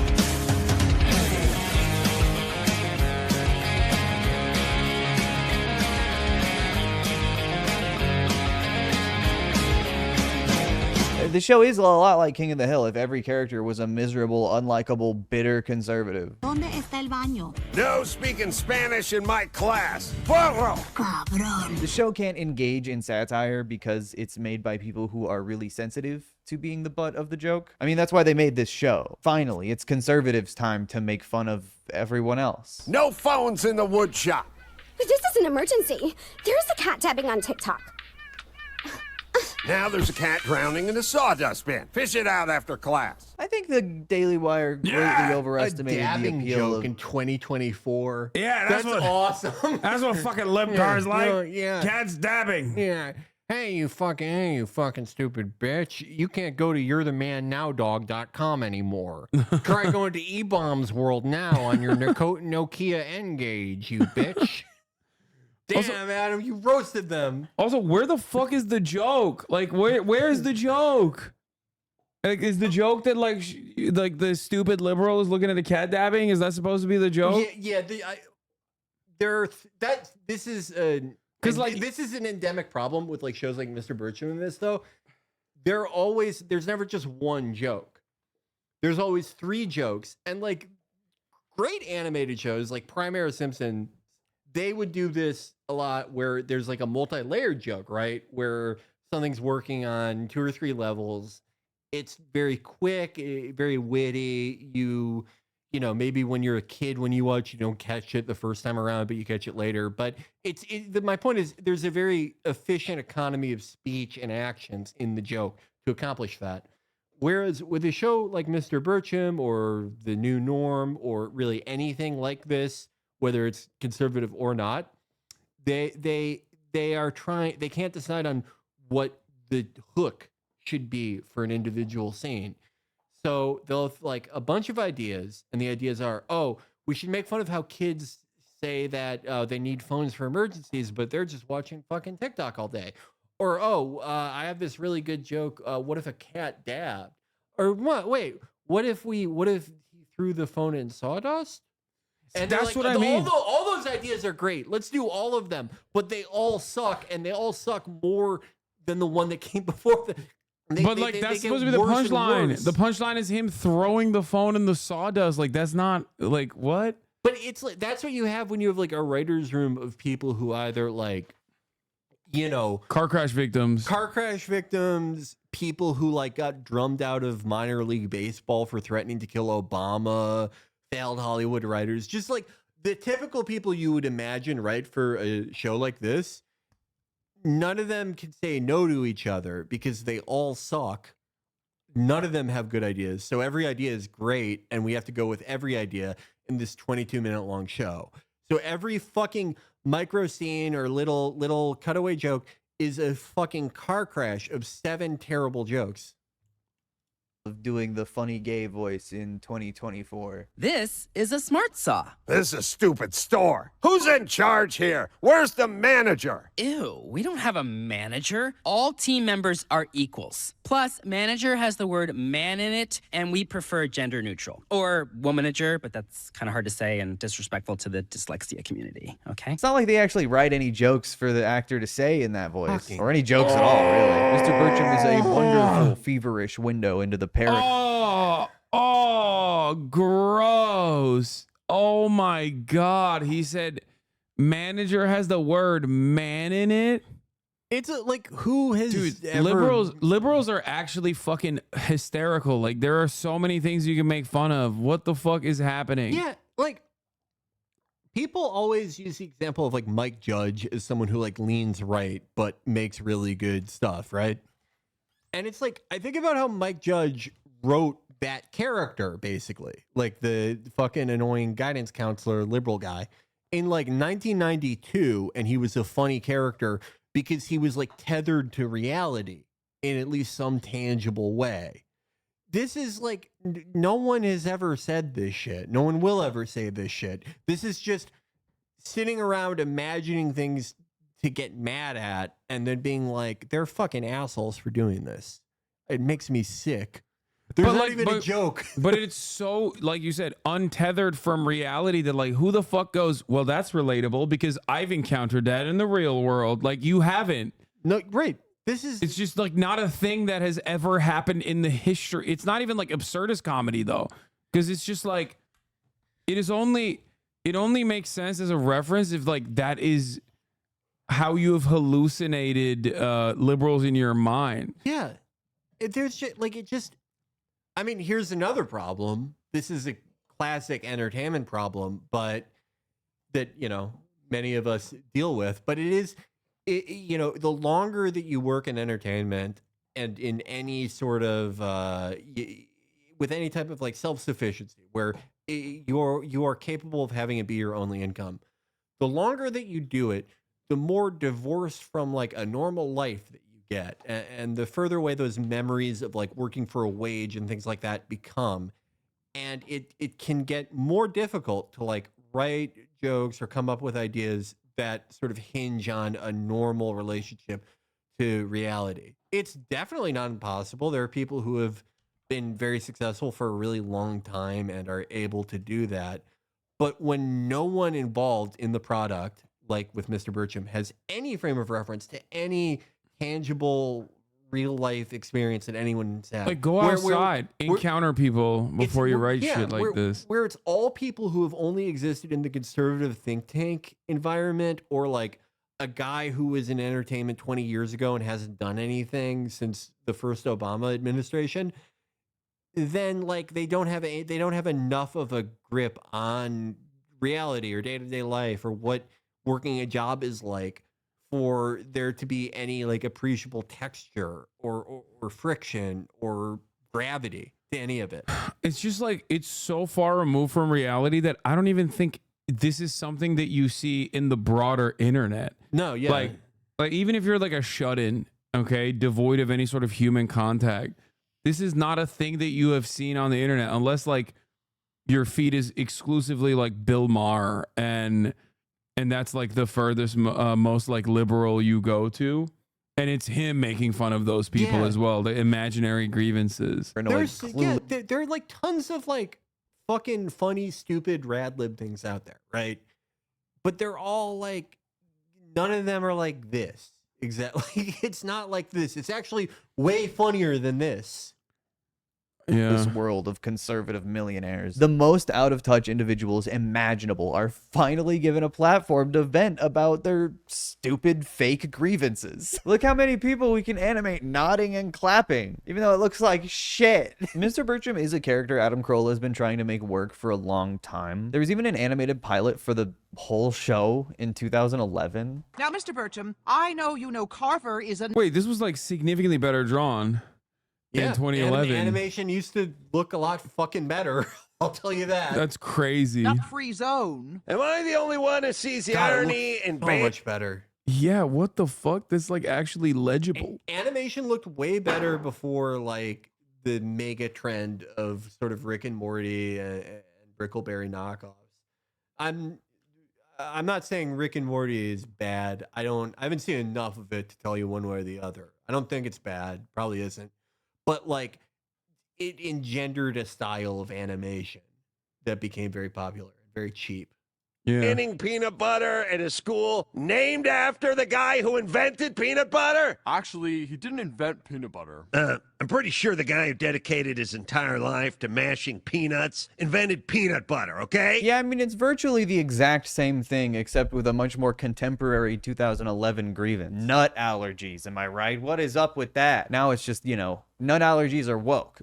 Still not a great premise. Still stupid. But at least it looked a little better. I mean, at least more reminiscent of what it was trying to imitate. Now it's like a blend of Family Guy and Big Mouth and shit that is from a butt. Another show the Daily Wire is currently producing is called The Pendragon Cycle. It's based on a novel of the same name about the story of King Arthur, written by a very Christian author. What's The Pendragon Cycle generally about? I have never heard of this series, but I'm excited to watch. It is crazy outfit about Arthur Pendragon, ultimately, although we don't meet Arthur in the Bro, don't be jealous that Jeremy Boring has swag. Yeah, dude. Jeremy Boring is fucking dripped out in Balenciaga. Dude, what is he? Why is he wearing a t-shirt? That's a crazy outfit. This is like what every rapper who is on trial in the mid 90s wore to court. Like he's wearing This is such a bad he's outfit. wearing a fucking 3-piece with a t-shirt, bro. What the fuck? Take the second piece off at least.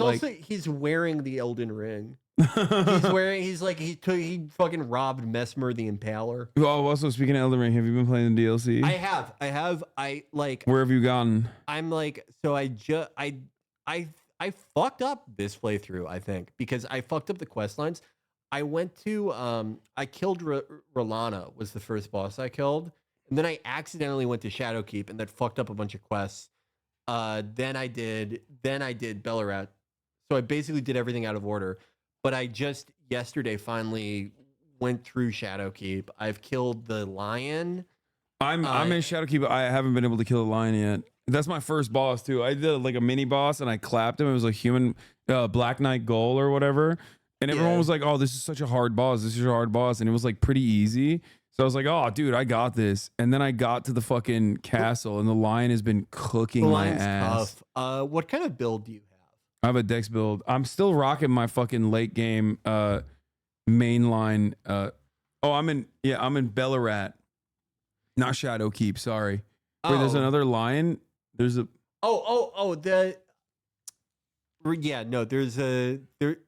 It's a hippo. Sorry, the lion is in Bellarat. The hippo is in fucking Shadowkeep. Oh, I've seen the hippo on my TikTok timeline. The lion. Okay, so the lion I found a little annoying, but if I remember right, I used the Milady, whatever you call it. Oh, you got Milady before you got to the lion? Yeah, no, I did everything in a really fucked up order. I don't know. They made it really easy for you to accidentally fuck up the quest by going into Shadowkeep. Classic From Software though. Yeah, I have my Dex Int build ready to go in the DLC, and I'm gonna try to do it more in the right order with that one. But I will say with the lion,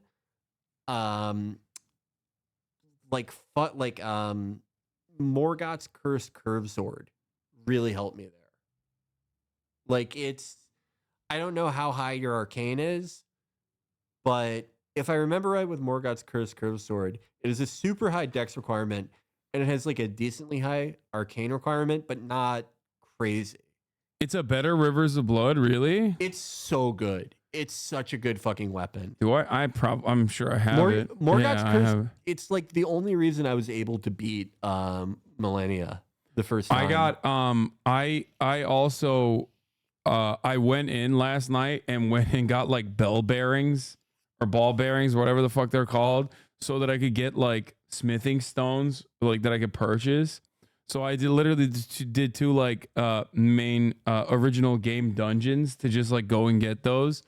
And then I upgraded my backhanded blades. Those are so fucking good. Yeah, I like the weapon art on it because it makes you like do like a L shape sidestep.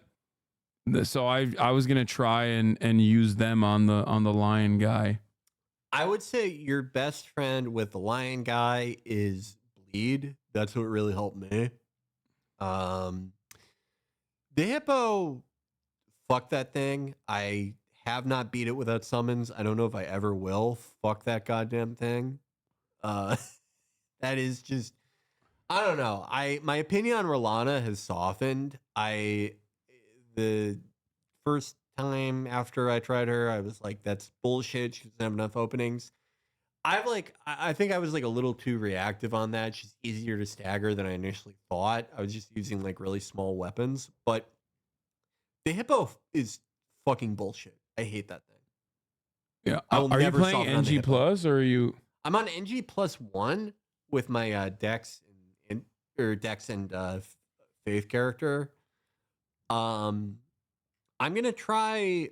I don't really think it matters because of the scatter tree and ashes, though.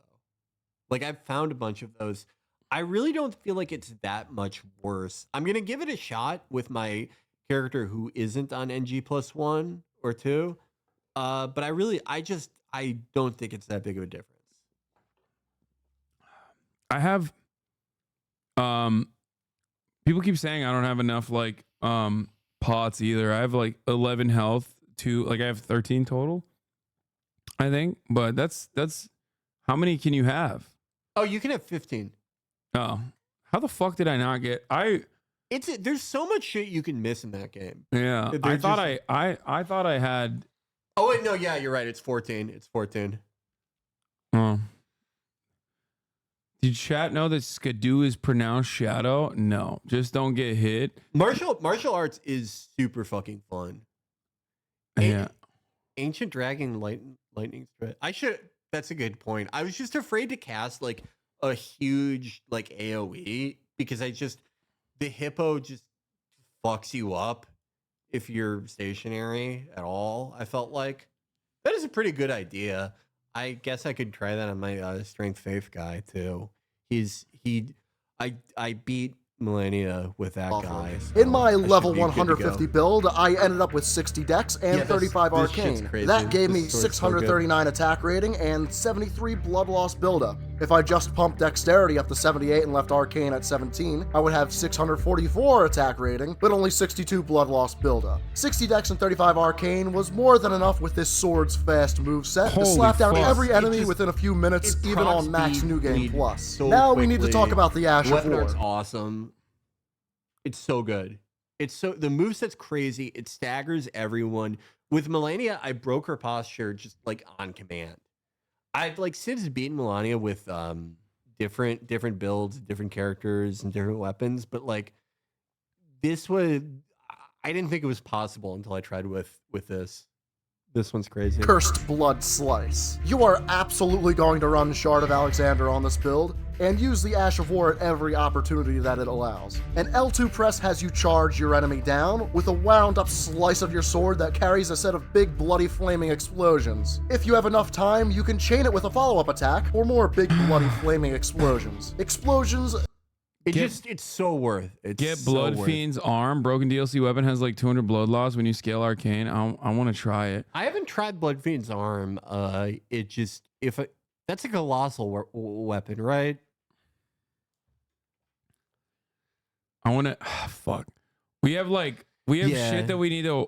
I have shit that was lined up for you to watch, but I really want to play Elden Ring. I understand. I mean, I'm at 1,738 attack with the Rakasha's Great Katana, Rakasha armor, and level 15 Skidoo. I'm about to go to.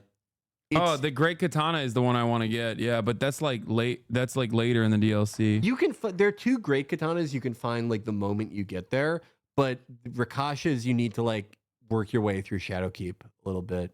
Okay, let's look at the not hired for being white. Well, okay, we'll knock this out and tomorrow's teachings. Okay. Then you can play Elden Ring. Because I'm probably gonna go play it too. We really should do seamless co-op. I'm down. I watched this. This infuriated me. I hate people like I hate these fucking assholes, bro. I hate people like this who are just like perfect at it and they're like, it's not hard. Yeah. Fuck you. I feel like this is the reason why they keep making the games harder, okay? Yeah. Stop flexing. Stop flexing. I hate these are guys who like design satellites. They just know every mathematical. I hate these guys. Going into a boss battle naked is nasty work.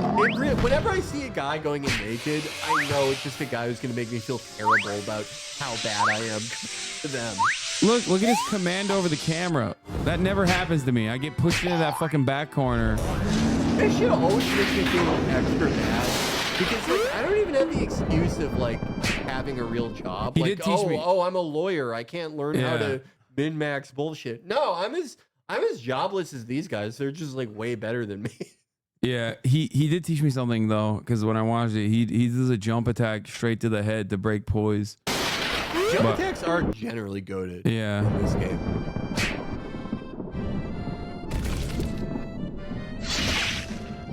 Damn, that's a fucking wild crit. What weapon is he using? I don't know.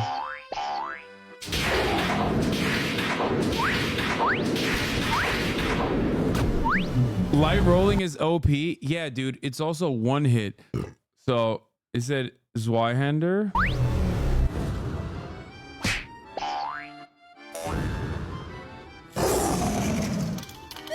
Like that's the other thing. He also is tapping him like before he does like 3, 4, 5, 6 changes. Yeah, but he's like, his sense of timing is so fucking good Yeah. because it's like, it is possible to like get in singular hits and jump attacks on like a boss like this or Malekith that just has like super fucking long attack strings. Yeah. But your timing has to be so fucking precise. It's not like Millennia where you can gamble and like hit her out of a combo a lot of the time. Yeah. Oh, it's 2 dudes dancing in body armor. I know that. I said it. I'm the one who said it. This is like the Chinese dragons. Oh man, I didn't graduate from Lands Between Technical University and they made me be the bottom of the lion costume. Fuck my life. Fuck my chud life. That shit hits hard when he does a backflip. He's got a lot of power. No, I mean bottoms are strong, aren't they? Yeah, he's the strongest bottom. Yeah. All right, let's watch this white guy who got not hired for being white.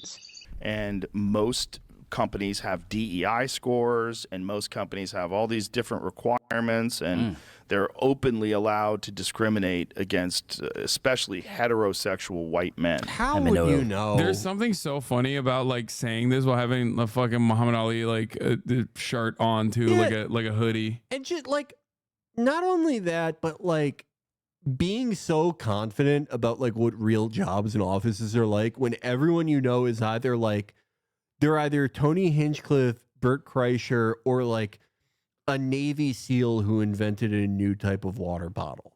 Those are the only, or an MMA fighter. Those are the only people you know, and you're like, this is what an office is like. Yeah, he hasn't been in the workforce for like 3 decades at this point. The fuck's he talking about? Like, I'm sure there's a ton of goofy shit at companies nowadays, but I don't think they like go up to you and they're like, we're not paying you because you're white. Yeah, we're gonna pay you have less. to work for free or you go to prison for being racist. I don't think it works that way. Well, this guy's gonna tell him. There was a thing that Elon tweeted. Who is this guy? Tyler Fisher? I think today or yesterday, in response to one of these things at Disney, where one of the guys at Disney like openly said, "I would never hire a straight white man." Like, what? I have that on tape. I have a lawsuit. Well, that's why I'm bringing this up. Yeah. I mean, so you and I talked about it in the green room. I am so sick of these conservative industry plants. All right, let's see. Tyler Fisher, a guy who wasn't hired for being white, bro. Oh, it's this fucking guy. It's this guy in the Crowderverse. He's in the Daily Wire movies, bro. Oh, right. Yeah. No. Yeah. Okay. He's the guy who always dresses up like a woman, I think, or does like the gay voice, right? He has such a fucking annoying look. This is my least favorite type of guy. A guy who's a conservative but has the look of like a Philadelphian millennial. He has a very Philadelphia affect, if you feel me. He looks like all these guys look like they would be at the Chapo show. This guy, audience at the Chapo show in DSA, Philadelphia. bro. He's That's what he looks like. former DSA guy. I hate it. Tell your He's story. like, Tell I what have happened. The fucking and shitty how politics of this all- conservative, but don't worry. I also have the shitty affect of a Philadelphian DSA guy and look like him. This shit fest. Yeah. It's quite a long story. I mean, when I started comedy and I've been doing it 20 years. So I've been on TV shows, guest stars, co-stars.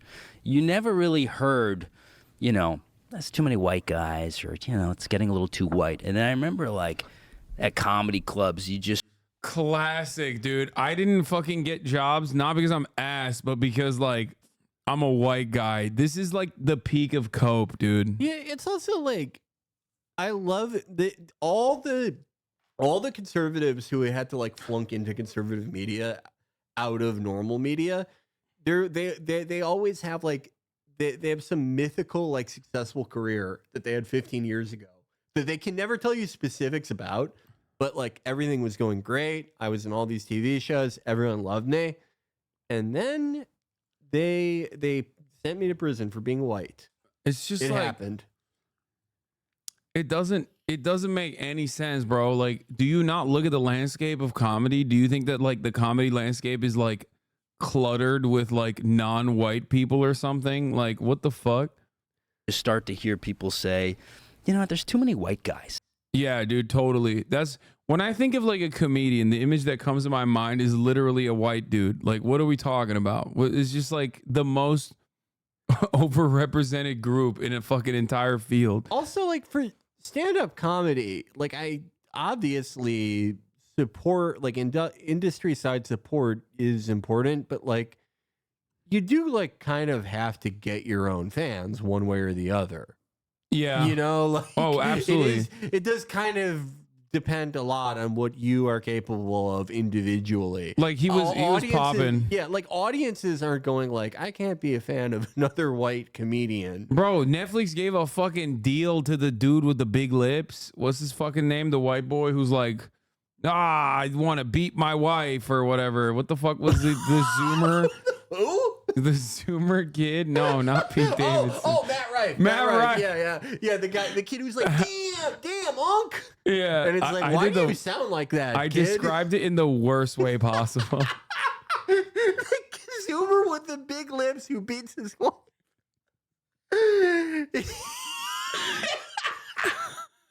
I don't think he doesn't. He did a joke about domestic violence that was very poorly received, but I mean, come on, bro. He's a Zoomer with the big lips. Look at him. Look at them lips. He got the fucking. He did the handsome Squidward shit. God, dude. I don't know if you remember this. He challenged Brandon Wardell to a fight in 2016.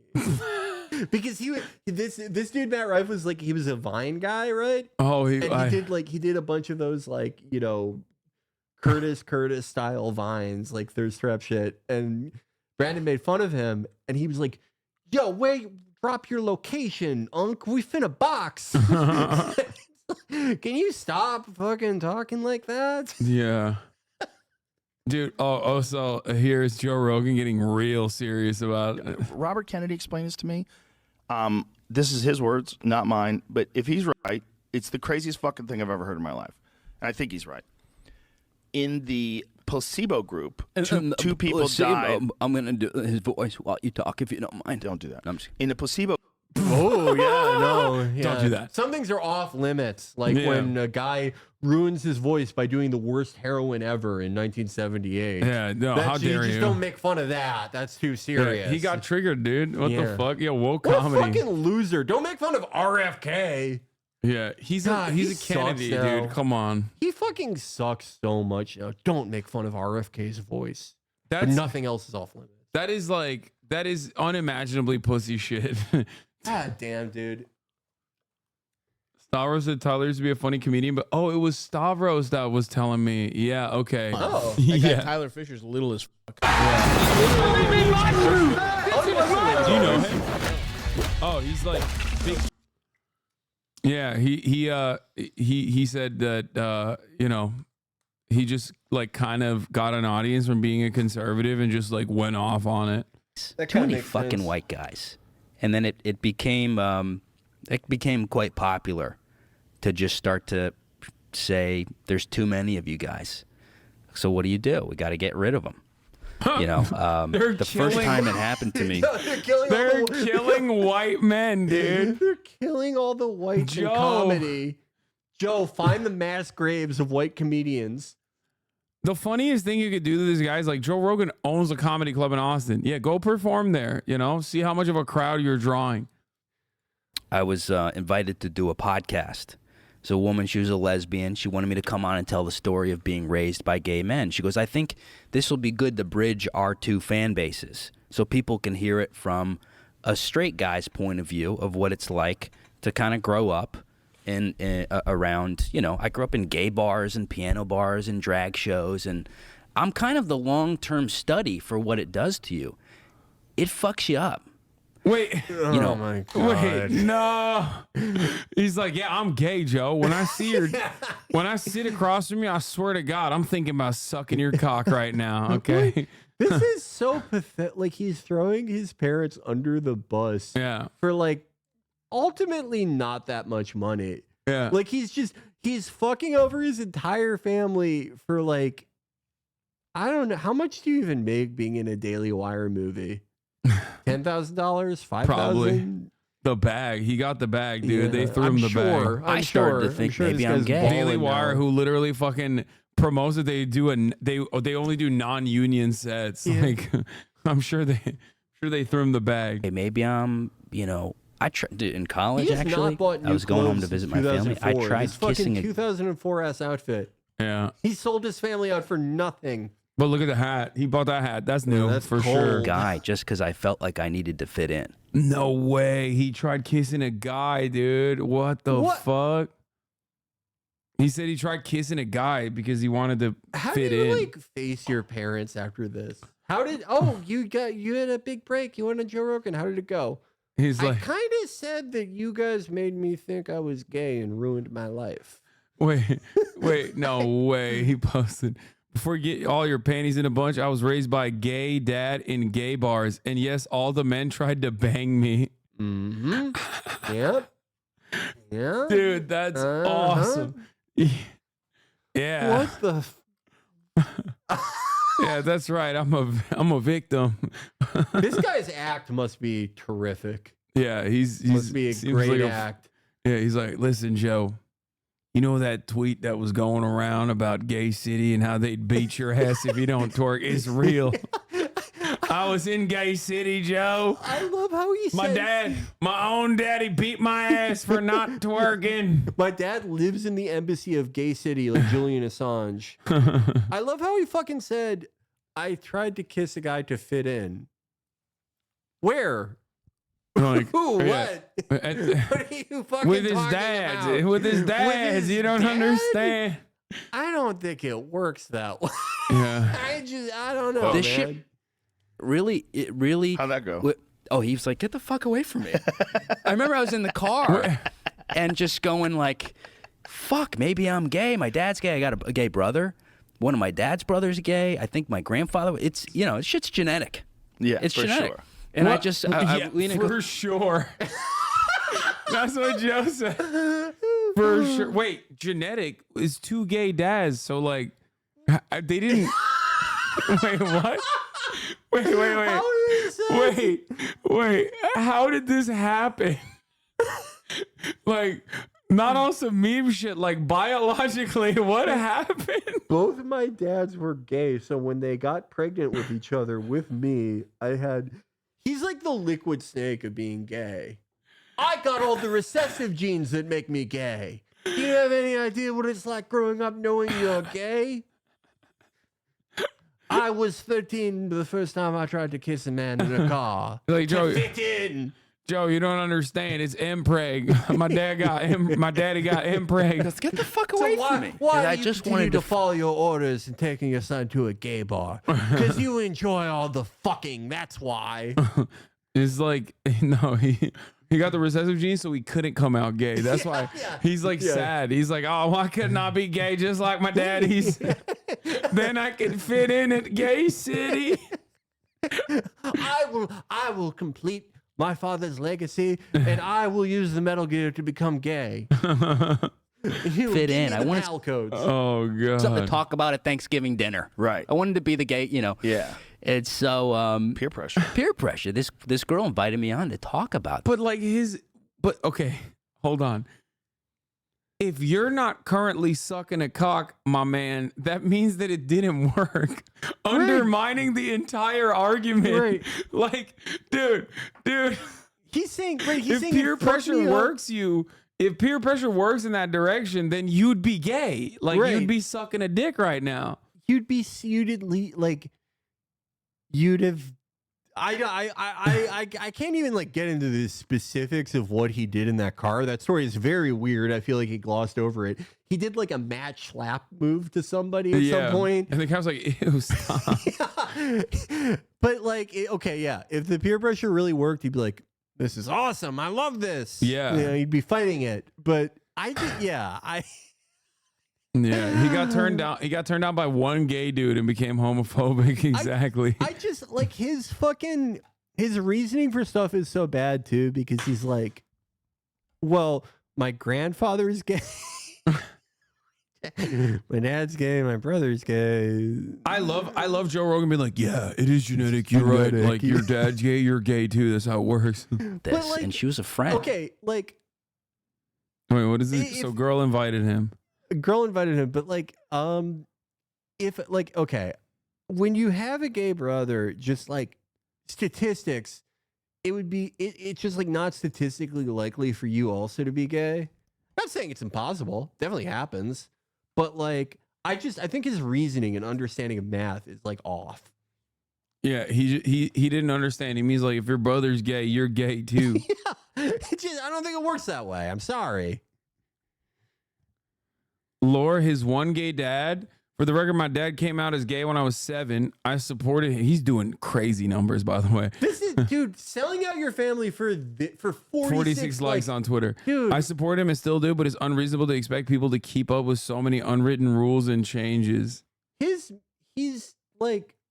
The gay flag has had more updates in the last 10 years than the iPhone's iOS. Oh my God. Banger. I can't believe anti-white racism is keeping this genius out of comedy. I know. He's got so many more bangers in the chamber, I promise. She texts me and she goes, I think this was after the George Floyd thing, maybe. And she goes, I can't have a straight white guy on anymore. That's how you know this happened. I think it was after the George Floyd thing, maybe. Was it or wasn't it? I can't. Like, this is apparently like a foundational thing that has set you on this course, that has put you in front of Joe Rogan. This is your one issue. This is your main issue. Is like that white men can't make it in comedy. You would at least like remember when it was. You would fucking remember when it was. Also, the big wrongdoing here is that he got disinvited from his like black lesbian friends podcast. Yeah. That's awesome. I remember just going like, what the fuck? You can't have me on just because my skin color? What changed? This did not It fucking was happen. during the I'm BLM sorry. stuff. That stuff really ramped up. It became kind of, I think, celebratory to go, fuck white people, fucking white women, white, right. I think it became normalized. A little way It's too very dangerous. I hate words are normalization. violent. Doing words are violence for being a white guy is so awesome. No one in America is against identity politics. Yeah. They're just waiting for their fucking turn. Yeah, it's awesome. God damn, dude. Well, any amount is too much, but it became celebrated in a way. And so that happened, and then it happened in another podcast. And then I had an acting agent who, whenever I would do stand, I used to host Mark Norman's show, Hot Soup.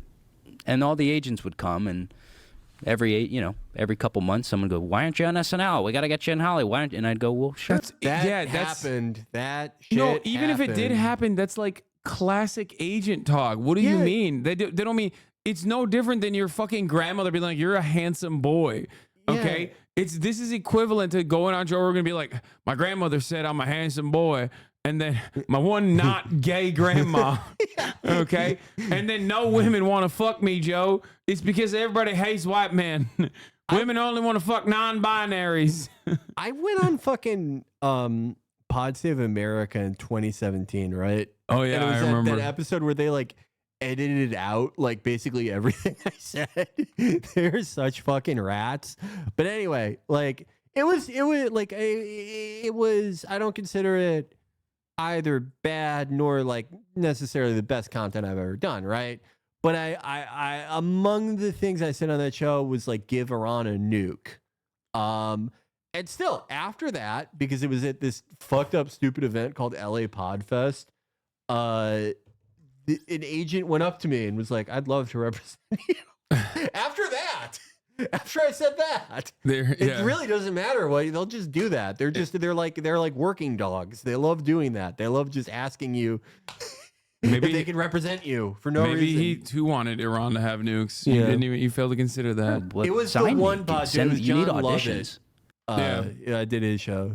What a fucking rat. And so this guy saw him and he brought me in. It was the biggest agency at the time, Abrams it was called, and I'm waiting around going, what's going on? No auditions? Is SNL coming to check me out? And he emails and he goes, "It's too tough out there for white guys." Oh my God, I'm gonna fucking die. Dude, you literally got like a shitty ass agent who didn't give a fuck about you because you're a loser with no fucking presence, no stage presence, no charisma, no fucking nothing. And you took what he tried to soften the blow for you, and you took that to heart and you ran with it. I thought there was like an actual grievance. What is happening? No, yeah. He kind of was like, "We're this done." needs to build up to like a legitimate like. And then when I couldn't make it in Hollywood, I tried to go work at Jiffy Lube, and then they told me I'm a white man and I can't work there. Like unless there's something like a legitimate grievance, I'm sorry, dude, you're fucking delusional. Okay? This reminds me so much of like.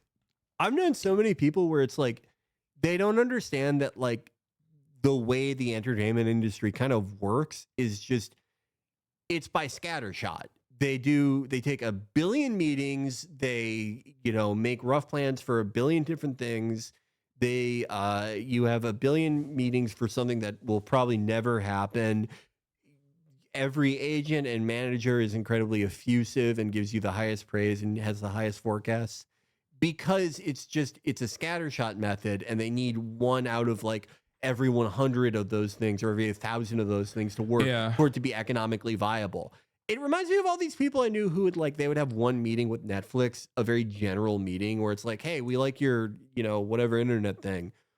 We'd be interested in blah blah blah," and they would act like they signed the contract that moment. They were guaranteed $100 million. Their life was going to change, and not just that. They have a billion of these a day. They don't remember you. They don't remember him. They don't remember any of this. You're not even a fucking side note. Like you're nothing in this dude's life even, and he's nothing too. What's crazy is like Joe Rogan's been in the entertainment industry for so long. He knows what this conversation is. He's had it with his other fucking loser friends who have not made it in the field. So he knows exactly what's going on. Even I know what's going on because I've been rep by WME for like almost 10 years at this goddamn point. Like I know what it's like when you're in the beginning of your career and you don't have any fucking opportunities, and the way that like your agents treat you because they just have you on the roster for the maybe, potential that you might have. And I know what it's like when you do have a lot of fucking opportunities and like anyone who is in Hollywood for an extended period of time, like Joe Rogan, abso-fucking-lutely knows what this conversation is. Okay. It's so crazy though, that Joe Rogan is so goddamn invested in this white grievance politics that he's not even like corrececting him. On here. The next day, fires me. removes me. Right? Well, no, the next day. It was soon after. Removed me from the roster. I got an email. Some more time went by, and then another manager scouted me, brought me in. It's called AGI Entertainment, I think. And he goes, he's dude, getting rep by like you're fake a killer. companies that He Harvey goes, Weinstein set you got up an to acting spy on resume? women. He goes, we're going to get you on Curb Your Enthusiasm. You know, and I was like, okay, maybe. Oh my God, an agent lied to you? No oh way. my God, call the fucking news. Yeah. Oh my God, you're the most fucked man in America. Like to the God outsiders, punish you. to the outsiders that are like unfamiliar with these conversations, like, dude, of course that is what managers and agents do. They fucking literally, like, they're trying to upsell you. They're salesmen. They want to put you on the fucking roster. You have to do the work. A lot of people don't understand when they're first starting their careers or whatever. They're like, oh, I got a manager. Like, my life is set now. That's not how it works, man. You got to do your own thing. You are the one that is getting the fucking clients for the most part. It like only when you get to like the tail end of your fucking career where opportunities are coming up regardless. You know what I mean? Like, it's so stupid. This is finally somebody who's got the balls to fight this shit. Yeah, that's what the balls to get a white guy on Curb Your Enthusiasm. Yeah, someone to stand up and say, I am Spartacus, put my white client on Curb Your Enthusiasm. Yeah. This is fucking awesome. Oh, this is so shit, good. This guy's great. Months go by. He calls me and he goes, we hit a snag. He said, we can't have any more white guys, or we're not hiring white guys. We're not representing white guys. Yeah, no, And there I- were and I no just white was guys like, on what the Curb Your fuck is going on? Enthusiasm How after could you this. say that? And I go, is it company policy? And he goes, yeah. So halfway through the conversation, I take my phone out because this happened so many times. I was losing my fucking mind. My therapist goes, dude, you got to start recording this. And his therapist doesn't believe him. Oh my God. His therapist is like, sure, bud, sure. And then my therapist dropped me because he said no more white guys. Yeah, everyone in this guy's life is just getting rid of him using the same method. Yeah. And he's like, they're killing us. That's awesome. You have to record this stuff because it was happening every month. I got a commercial campaign. They go, you've been replaced with a black woman. He goes, you're the guy for the job. What? I love the idea that He got a commercial campaign and they were like, you are the perfect person to represent us. But unfortunately, the woke DEI gods forced our hand.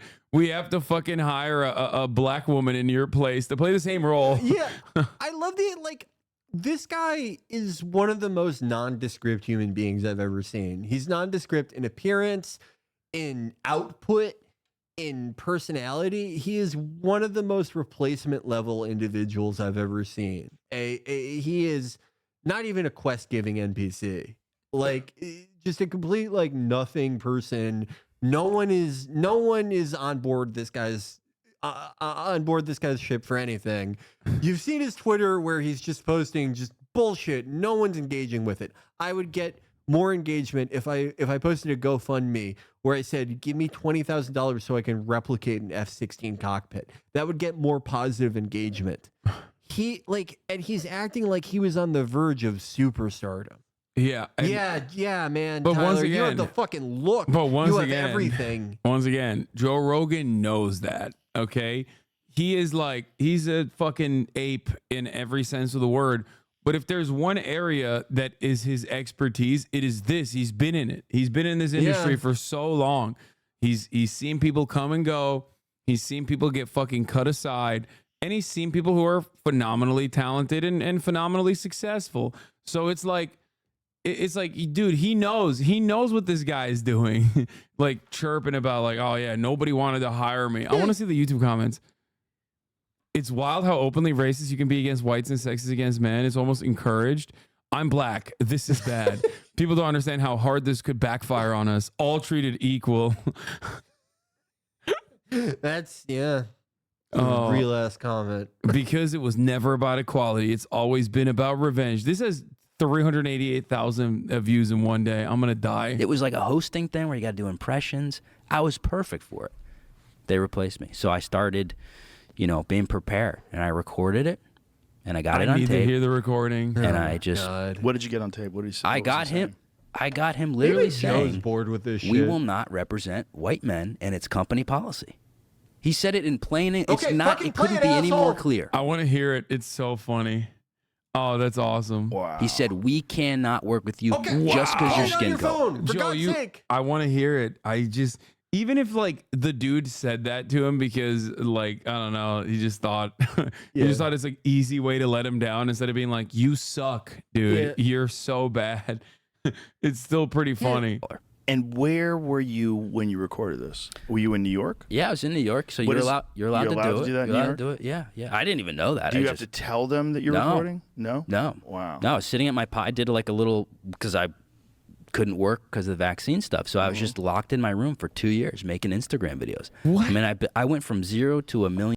What is AGI Entertainment? Like, what are they? This is like a company that they forgot. Oh my God, they hired Sarah Cooper. Remember her? He signed to Sarah Cooper's agency, and Oh. he's like, "What the fuck? They couldn't get me on HBO? It's because I'm white, isn't it?" Also, oh my God, this agency has not even tweeted since 2020. Is this a real agency? This is like, Is there anything going on with these guys? This is literally like, Let's see their comedy roster. I gotta check this shit out. this is like an Israeli front company. This is like the company that they're gonna do 9/11 to through. It's not none of. Wait, this is not Their even website's working. Broken. Their website's not None of it working. works. This is a fake company. Gary Gulman, born on third base. Max, what is Gary Gulman? Gary Goldman is a decently well-known comedian. Oh, he is. Colin Quinn and Friends, a parking lot comedy I don't show. know what involvement they had with any of it. Samantha Bee, her show got canceled like 7 years ago. What the fuck? Who the fuck is Genevieve? A3 Artists? No, this is not A3 Artists Agency. This is AGI or whatever. It's not Abrams Artists Agency. That's the other one that he was a part of. I just like, wait, check the footer 2022 AGI Entertainment and Media Management. So what? They haven't even updated the fucking website since 2022. this guy got represented by a fucking shell company, and he's like, Getting Grilled with Curtis Stone. who the fuck are these people? Field Trip with dude? You They haven't put seen- all their eggs in the Curtis Stone basket. Dude, yeah. I know, how could they fail? Yeah, that's why they were like, we can't have any more white guys. We got Curtis Stone. Get out of here, you asshole. We got the white guy. Yeah, we know. I've worked with Curtis Stone. You, By the sir, way, know Curtis almost Stone. all of their roster is white. Like, what? These are all fucking white people. Yeah, they got Dan Soder, son of a Gary. Okay, well, Dan Soder is funny. Did they? Shane Gillis? There's They have no like a lot of like funny and white comedians on here, yeah. but I don't know what they actually like did anything. Well, They're their just website doesn't work. Yeah, their website doesn't fucking work. I Bing- think this is a shell company. I don't think this is a real thing. Like, I don't think this is a real company It's anymore. Literally, they mostly represent white guys in his age range who have been like pretty fucking successful. Oh, they are the ones who no, not Abrams chatters. This is AGI. You're literally still stuck on the first. You're still stuck on the first fucking company that he was represented by. Okay, the first company was Abrams Artist Agency. They dropped him. Okay, but there is no shot Shane Gillis is managed by these guys. I mean, this is management. You can get an agent and a manager.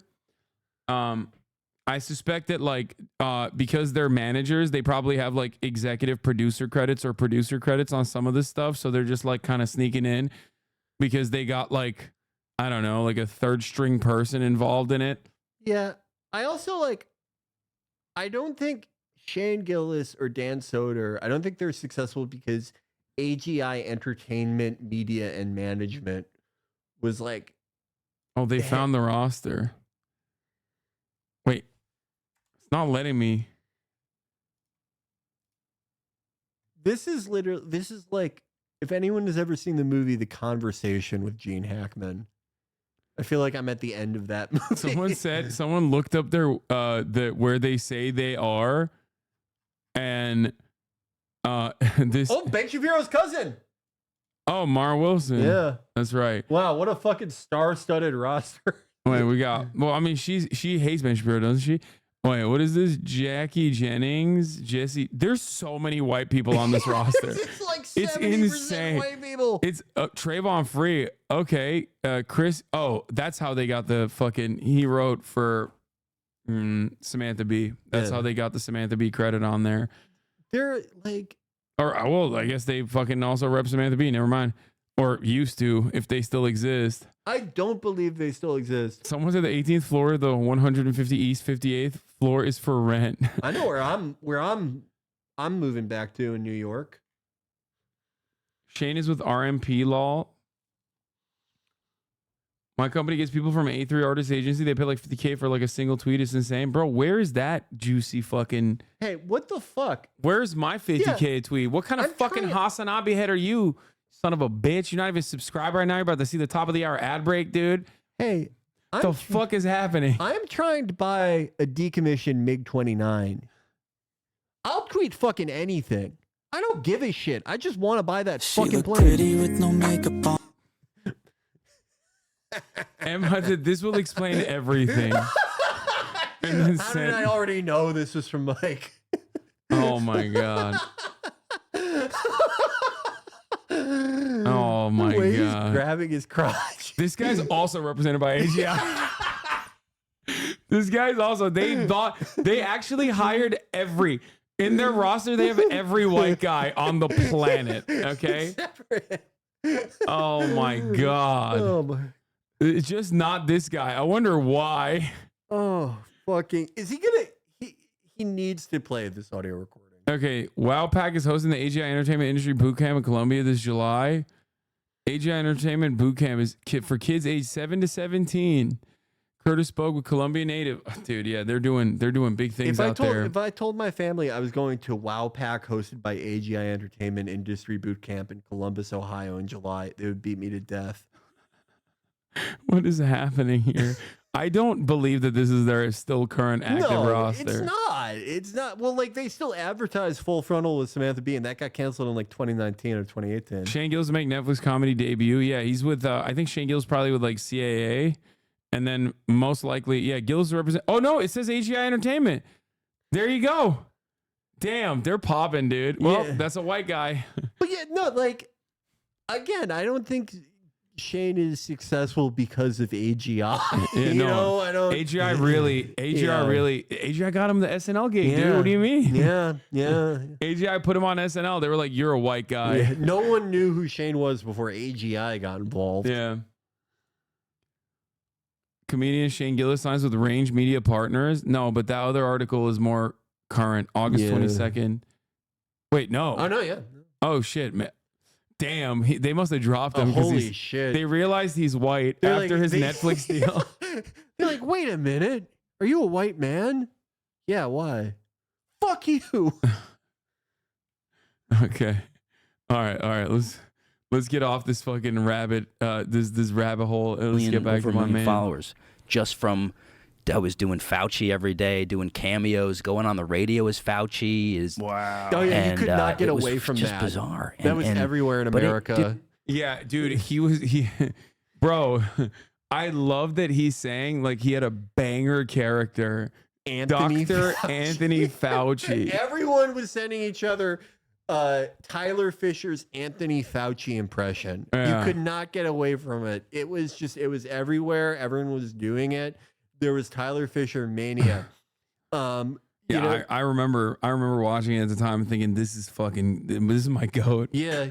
I was wondering who would do some cutting edge Anthony Fauci impressions. How did they not get him on SNL where he could be Anthony Fauci in every sketch? He had a private audience with the Pope and Queen Elizabeth, and they're like, "Can you please do your Anthony Fauci impression?" Yeah, when the Pope brought the comedy greats together, he asked for Tyler Fisher by name. Yeah, are you guys ready to learn comedy from the goat? Yeah, and then they were like, "No, we can't have him because he's a white man." And that's when the Pope first started saying that. Yeah. Whatever weird Italian Argentinian slur. Dude, he's like, don't tell me that, you. Because it's so confusing to have someone go, "You are the man for the job." I had a great resume. I mean, I was being considered for big Hollywood roles. I'm told time and time again by acting agent and managers, but we love you, but are not open to representing any more white men. Well, those racist, cowardly motherfuckers better call me when they need an actor to portray George Carlin in film. Until then, go fuck yourselves. When the George Carlin biopic, you know, the equivalent to the Napoleon biopic that Hollywood has been trying to make forever. He did a banger. Dr. Fauci 100 years ago. He's putting Dr. Fauci in different unique situations. Flu is very deadly. And do not call it the Spanish flu. That is racist. It's theta. There's no evidence it came from Spain. It could have even come from the U.S. Part of the maybe character, from a or is he bald just like naturally dirty? He looks crazy. This is what Hollows in Dark Souls 1 look like. Oh my god. He looks like a Dark Souls 1 mini boss that would be like audibly weeping during your fight. He looks insane. Dude, now that we saw that banger, this shows. I'm glad we watched that, because now we definitely know he got fired for being a white guy. I love how bad the impression is too. He's just like does a slightly whinier voice. Yeah. Hey, I'm Anthony Fauci. If you get the flu, make sure to fucking get a shot. Yeah, and you're racist if you don't get a shot. And I'm Anthony Fauci. Yeah, we're not trying to make you gay and autistic. Definitely. I'm Anthony Fauci. If you go to a Black Lives Matter protest, you are considered vaccinated. I'm Anthony Fauci. Wait, he gave Dr. Phil the tape by 3 agencies because they said they just weren't looking for white. This motherfucker will have anybody on, bro. Yeah. What is this shit? I think I could easily get on Dr. Phil. Well, not anymore, because he's no longer. He went his independent. last white guest. No, he went independent. He did? Yeah, you didn't see? He went on Joe Rogan to be like, Joe, I decided I need to go independent to cover the stories that mainstream media can't cover. That's why I'm here to tell you about how the Chinese are buying farmland next to military bases. and then Jamie pulls up a chart, and it's just like, it shows that like Chinese land purchases are literally like not even in the top 20 out of nationalities. And then immediately undermines his entire argument, to which he then followed. Jamie's really got it sometimes. Yeah. To which he then followed up by, doing the independent media route by interviewing Benjamin Netanyahu in Jerusalem. You can't do that in mainstream media. Nobody does that. Yeah, try supporting Israel in mainstream media. They won't let you do it. They'll crucify you. They hate that. Yeah. I love the idea that like the kind of even like the non-political stuff, like the stupid bullshit he does, like you have to be independent to do this stuff, to like have a bickering husband and wife on and argue about like, whose turn it is to do the laundry. Update, I will not settle. I will take this all the way, even if I don't get a dime. This justified racism must end. What do you mean all the way? Oh, no. Damn, this mini photo shoot they did is really depressing me. I have endless people reaching out to me privately saying, this happened to me. I'm too afraid to speak out. He's the GOAT, dude. Sure. What a fucking loser. I would lit the nation on fire with my mega viral Anthony Fauci impression. Yeah, wait, is he wearing the same hat but backwards in it? No, it's a this different. photo shoot is fucking terrible. I hate the poses he's doing. He's like leaning up by the door. Hey, come over here. It's not woke. The video call is record. The video has a recorded call. You think it was justified for me to be told we can't represent you? You don't have the chance to now compete for jobs because you're white. Yes or no? Was that okay or was that not okay? I think that what is described by you. Don't give me your little let me bubble finish. wrap. What Yes is described or by no? you? Someone's telling you that you can't get that job. Rewind. Don't give me your little what? He said mumble rap. What is described Yes by or no? you? Don't give me your little let me bubble finish. wrap. What is Was it bubble wrap or mumble wrap? I think he said, but what does bubble wrap mean? Bubble wrap is like the shit you put in. No, I know what bubble wrap is, but I like, how does that fit contextually? Whereas mumble wrap would be like racially motivated at least, so like it kind of makes sense. Bubble wrap would mean that he's trying to sugarcoat it. Oh, okay, so he probably means bubble wrap then. Also, I forgot to run the 3-minute ad break. Here it is. Described by you, someone telling you that you can't get that job because you're white does not sound right to me. Well, It's let's hear also what was illegal, actually right? said. He's not just making this up. Let me say this. He recorded the call with an agent. He claims turned him down for being white. So let's listen to the call. Is it a policy, like, explicit that they're not taking on any, like, white men, or is it, like, case by case? On-camera talent, stand-up, probably not. No. Okay, so no white what? men are allowed for on-camera stuff.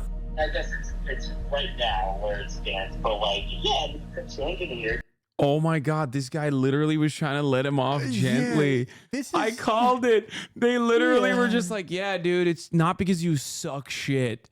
It's because you're a white guy. Please stop talking to me on the phone. Like, if that was the actual policy, if the actual, like, whatever production this is for, they're like, we're like, no more white men.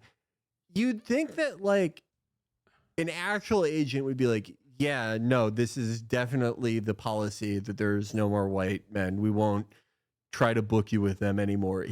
But he's saying, I think that's the policy, but we should try again in a year. Okay, is it the policy or not? This is just like day one, like agent bubble wrapping. Yeah. Like, this is This fucking so bubble wrap. awesome. Dude, yeah, imagine being his therapist listening to this and being like, yeah, well, I do still want to keep getting paid by you, so I'm just going to go, He has to have like Janice Soprano's therapist who like makes him read his screenplays. He has the most bullshit therapist on earth. Depending on if The casting music they put directors, behind that's this not too. the feedback anymore, or not even casting directors, studios, whatever it may be, where it's like, this is what we're looking for. What do we do about heart surgeons, airplane pilots? Like, dude, you're a failed comic. That's you're not a what you failed comic. Airline pilot. Dude, you're a shitty failed comic who couldn't get on the roster of an agency that we spent 35 minutes trying to verify if it still exists or not, which seemingly has a fucking entire roster full of white guys. They're just more talented than you. Like, how does he know how hard it is to become either of those things? A fucking pilot. That's not happening. No. Well, it says here you flew an F-15 for 20 years and you got all these medals and you have this fucking 5,000 flight hours. But you're white, so go fuck yourself. We're letting Lizzo fly this plane. Fuck you. Yeah, the New York Post article about this dude's lawsuit says the management company says half the people they've signed deals with since this phone call have been white men. even the New York Post, because like they're still a newspaper. Yeah, So they still were like, let's give him a call. Let's give the agency a call, see what they're saying about it. And they're like, what are you talking about? It was nice of them for them to still give him this fucking photo shoot. Oh, this is like that New York Post, famous for the one cheesehead lady who like anti-Zionist made her eat too much cheese. They did. Sometimes they do stories like that where it's like supposed to be a conservative cause célèbre, but like the photo shoot and the way it's framed makes me feel like they're kind of in on the joke, like the Post is. Like, even though this is a conservative cause, they know that this person's kind of an asshole. This person's kind of delusional. Oh man. Every photo I see in the photo shoot sucks even more than the last one. Like the one on the bench where I just want to like go on Joe Rogan and be like, this is the guy you had on, and just show this photo. Be like, you think he's got real talent that's not being recognized because he's a white man? Like, what do you think? The Joe Rogan in 2012 would have laughed at anyone doing this photo shoot. By the way, it'd be really funny if he was like auditioning for a very clearly like a role for a black woman. Yeah. I was trying to play like, why Lizzo's mom in the Lizzo movie. Why won't they have me? Why can't I play Lizzo's mom? I can do an Anthony Fauci impression. Hey, I'm Lizzo and I'm Anthony Fauci. You better take your vaccine or I'm going to play the flute. I'm Anthony Fauci. If Scarlett Johansson can be a Chinese woman, why can't I be a black lady? What the hell?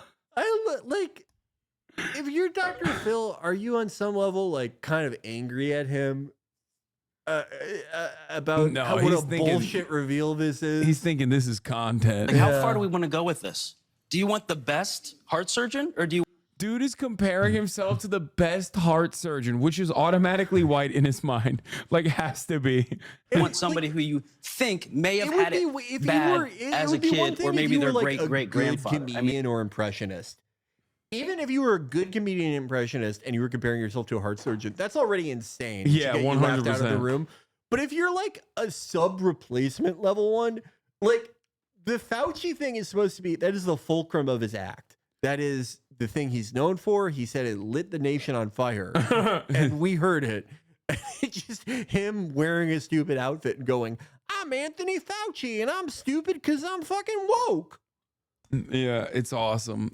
This guy is awesome. Thank God Joe Rogan's having this guy on. Jesus Brought in for Christ. Sneaky Pete, Giovanni Ribisi. I was up for that role, and making my own films. And Anthony Fauci, Anthony Fauci one, 2, Anthony Fauci The Return 2. of Fauci, Anthony Fauci on Soul Plane, Anthony Fauci more cowbell skit. Anthony Fauci is Lizzo's mom. Anthony Fauci meets Donald Trump. I was doing Anthony Fauci celebrates Hanukkah. I was doing all of it. All these short films I made. That's so good. This guy's awesome. Yeah, He's hilarious. I got really depressed. I lost my mind. And so we can tell. When you recorded this on tape, what happened after you recorded it on tape? After that, I was too afraid because when I would tell people about this, they would go, well, whatever. White guys have had it good. And I'm going, I just fucking got here. But isn't that one of the things that someone said to you? Like, white guys have had a good run? Oh, people say it to me all the time. But wasn't that one of the things that one of the agents had said to you? I mean, yeah, I don't know if an agent said that, but you were telling me that someone said it to you. Comedy clubs, a lot, not necessarily clubs, but like the independent run shows. There would be like no white people allowed shows. No, I think that actually happened. Oh yeah. Yeah, I was at a club and I did a spot. Guy goes, "You going on the next show?" And I go, "Yeah." He goes, "I didn't know you were in the LGBT plus 2RQR community." And I go, "What?" He goes, "Yeah, it's only no straight people allowed." And I was like, Yo! That's awesome. Okay, this guy's actually pretty funny. Yeah. Like, if he was even like halfway joking on any of this, he would be the funniest man alive. He's funny unintentionally in the sense that like I like laughing at him and never with him, seemingly. But it's like the conceit. If someone made this as a character, it would like actually be one of the more interesting comedic angles you could take at this. No, it's like the idea of someone who's like fucking just every day of their life they feel peer pressured into like kissing their friend. Yeah, because of their two gay dads and one gay grandfather. Yeah, they have a entirely gay family tree. They were gonna be on Saturday Night Live as Anthony Fauci, but they were white. It's fucked up. Oh my god. Oh my what the fuck is going God. on? And so I after that I waited a while. I talked to my therapist. I just didn't know what to do because I didn't want that to become holy shit a force of its own. I wanted to have my talent lead the way, which it had always been doing. And it's tough to have people call you say you're just being a victim or whatever. And it's like, yeah, sometimes you're a victim and you have to fight it to heal from it and move on from it. Oh my fucking God. Oh, dude. Oh, therapy speak for like the most narcissistic tendencies, perpetual victimhood, classic. Everyone's a liberal. Everyone's a liberal at the end of the day. Everyone in America is a rad lib. Yeah. Everyone likes identity politics Yeah. as long as it's for them. Yeah. Oh Holy my fuck. God. You have to fight being a victim. I was entertainment violated. He's like making this a Me Too. This is crazy. He's not a victim. He's a survivor. Yeah. Yeah.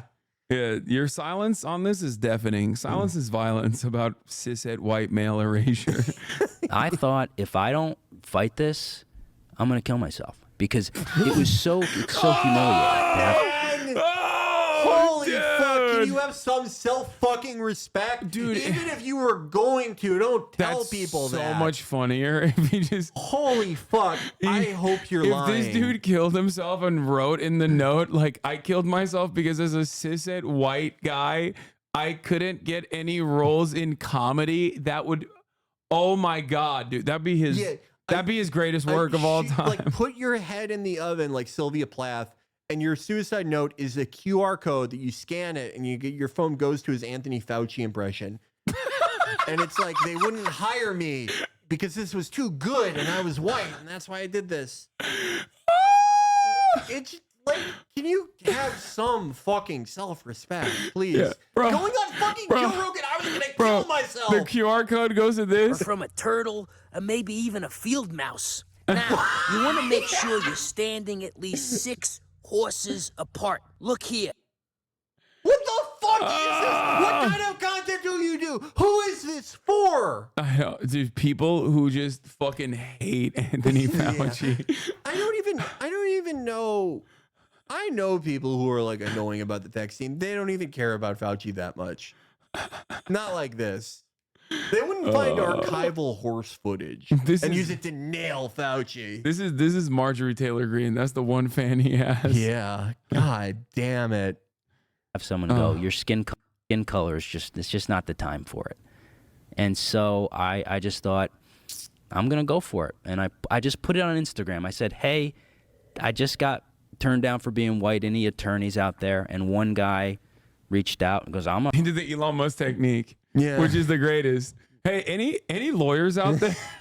I bet, you know, look, I made fun of Twitter lawyers, but like an Instagram lawyer, that's the kind you want. Yeah, Jayoma. Yeah. Yeah. He needed a TikTok guy for a separate case. He was also a pedophile.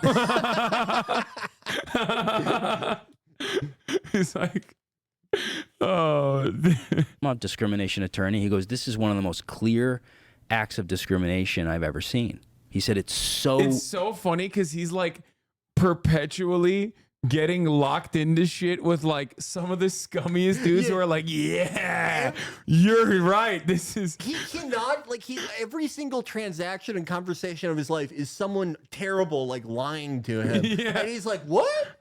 Yeah, this must mean I'm right. This guy, how does this guy not get like scammed out of his house, out of his car, out of the clothes on his back every time he leaves the house? Oh my God. I talked to this gentleman who said he was the wallet inspector. And he said he has to keep my wallet because I'm what? I just like, there is definitely like a very funny track record of him like talking to agents and then lawyers, and all of those guys keep being like, yeah, you're so good. Yeah. And then the lawyer's gonna drop him because he's a white man. Yeah.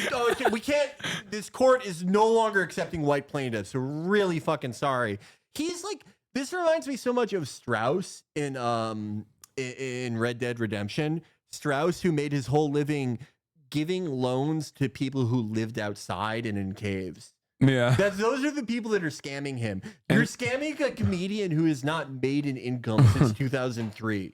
Dude, this is awesome. Apparently, he got heckled by CNN. Heckled, what is it? YouTube comic Tyler Fisher heckled by CNN during brutal set of DC media dinner. Did that bomb? Did anybody laugh during that video? A little bit? That's great. I'm obviously a last-minute replacement, but how you guys doing? Thanks for coming out, huh? Oh, he's got like a comically oversized suit jacket. All right. Wait, let's see. Thank you very much. How about the band, everybody? How about that video? Did that bomb? Did anybody laugh during that video? Dude, did that bomb is the This is the type best of opener. Yeah, this is a great stage presence. Oh. When you look, I've done a lot of live performing in my life. The attitude that you want to establish, the rapport you want to establish with the audience, is that of a suicidal boyfriend. If you don't laugh, I'm gonna fucking kill myself. Yeah, exactly. You want to see me dead? He's the Elon Musk, dude. He's like, I'm gonna trank myself up if you're not coming over. Yeah. He is an electric stage presence. Do you like me? Well, I guess I'll just go fucking kill myself. Oh yeah. A little bit. That's great. I'm obviously a last-minute replacement, but how you guys doing? Thanks for coming out, huh? Thank you for coming to the 57th Speaker of the House vote this month. Ooh. Sorry, no, the 2023 Radio and Television Correspondents Association Dinner and Awards. Round of applause, everybody, for coming out. We're here to celebrate the free press on Capitol Hill and throughout America and to honor the work you guys do every day. We appreciate it. We appreciate you guys dividing the country the way you do. It's I just got a quick note, just quick housekeeping. In case the sprinkler system goes off, please ignore it. Jamal Bowman is here, and that's just a false alarm. Oh, all right. Holy shit. Yeah, screw that guy, huh? I thought he was just like middling. This Dude, is like he's this is like so sub bad. This is sub Dan Ninen. Dude. Like Dan Ninen would be crushing this material. Dan Ninen like clears him. Dan Ninen is so much fucking better. I can't believe I can't believe they're not laughing because he's a white man. Yeah, no. Classic. We were gonna laugh, but you were white. See, you did it. You wanted a brown man to make these jokes instead. That's right. We got him. He wants Dan Ninen. Like Tom Myers would be killing right now. Tom Myers is so much better than this. This is crazy. There's no way he goes on for 8 more minutes of this. I have to watch more. Cool. We used to do that in high school. Anyways, we're keeping with the theme here of finding a Speaker of the House, just like Mike Johnson. Nobody has any clue who the hell I am, and I look like a far-right extremist. So, you know what I mean? Holy fuck! They couldn't even agree on a speaker. That's how divided we are, because everybody's so controversial. Every comedian. I was not. This isn't. Al Franken was supposed to be here. This was supposed to be his outfit, but as you know, Al Franken, his hands were a little busy. Because of the titty thing, I'm still... Remember that? They were afraid That's to what book you want to him. be saying as a comedian. Remember that? This is fucking brutal. Bro made an Al Franken joke. And dude, by the way, speaking of which, Al Franken would crush in this. I don't even... I hate Al Franken as a guy, but he would be crushing right now. Yeah, he was. I mean, he had some funny moments. No, look, I loved Lying Liars when I was like a kid. I thought that book was awesome, but he's Al Franken, for those of you who know, Al Franken's also a crazy like Zionist asshole. Yeah, but for those of you who don't know, Al Franken is also responsible for Supply Side Jesus, which I think is like pretty funny. You know, Al Franken, like, regardless of all that, was a very funny comedian. Is a very funny comedian. This guy is not. Yeah, like, if you wanted Al Franken and the only person you could get is this guy, you would cancel the event. Like, there's just like, no, I'm sorry, no. Dude, he should have just shown his therapist this set, and then the therapist would be like, "Okay, we gotta go back to square one. We now know exactly why you're not getting hired." Well, if a good therapist would probably be like, I don't suggest this normally, but do you own a gun? I'm not even saying he should do that.